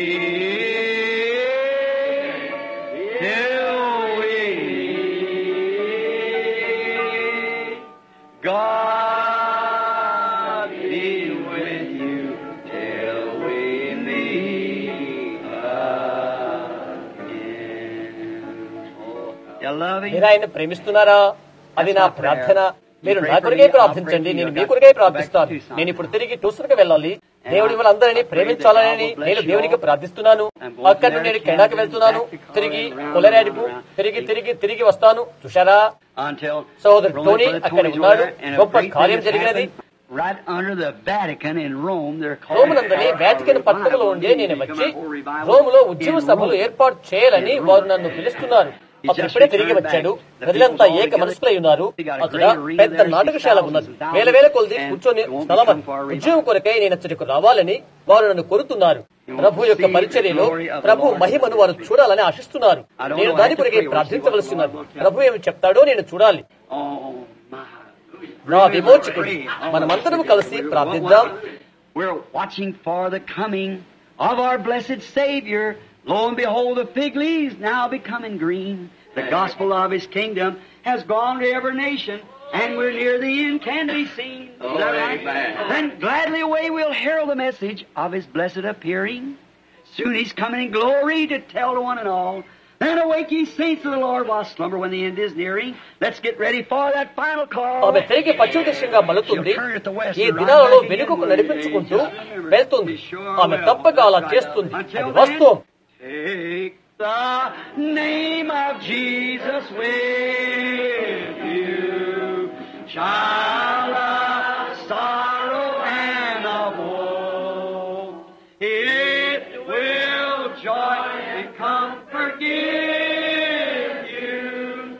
Take it everywhere you go. Precious name.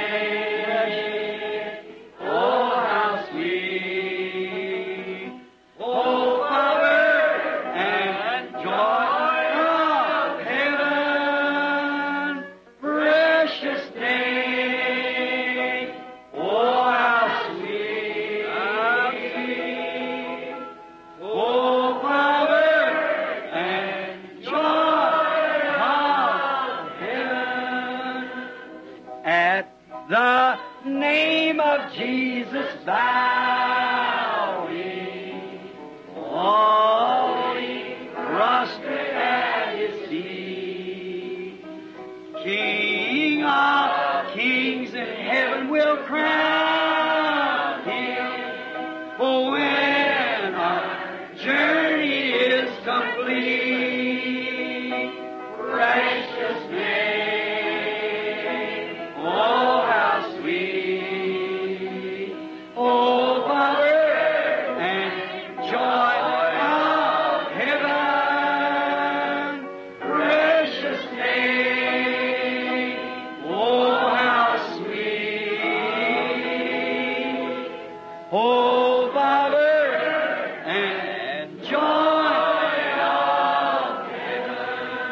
This last verse, let's sing it with bowed hearts now. Take the name of Jesus with you as a shield from every snare. And when temptations around you gather, శోధనలు చుట్టుముట్టగా ఈ యొక్క సాతాను రాజ్యములో ప్రార్థనలో ఈ పరిశుద్ధ నామాన్ని ఉచ్చారణ చేయి. సాగిపో. అది కార్యం చేస్తుంది. నేను అది పరిశోధించాను. నీవు నమ్మితే చాలు. కనుక అది కార్యం చేస్తుంది. ప్రార్థనలో ఆ పరిశుద్ధ నామను ఉచ్చారణ చేయి. The name of Jesus with you as a shield from every snare.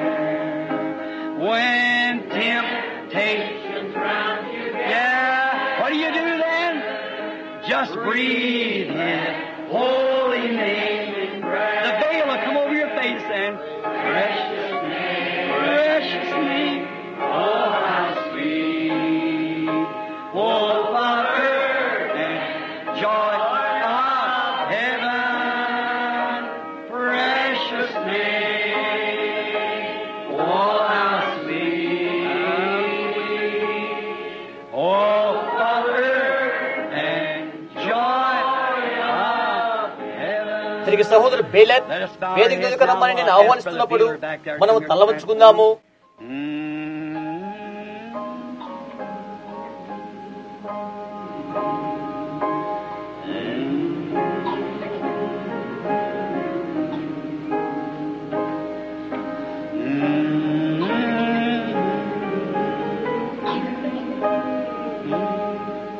Just breathe His holy name and సోదర బేలెన్ ప్రార్థనతో మాకు వేడుకోలు చెప్పగలరా? precious name. Hope of earth and joy of heaven. Precious name, precious name. Oh, how sweet. Hope of earth and joy of heaven. Now with our మన హృదయాలు మన తల వంచి ఉండగా సోదరు బేలెట్ మీరు చేయగలరా?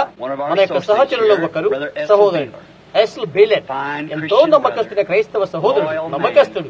రాత్రి ప్రార్థనతో ప్రజలను పంపించి వేయాలని నేను అతన్ని అడుగుతున్నాను. సోదరు బేలెట్, దేవుడు నిన్ను దీవించును గాక.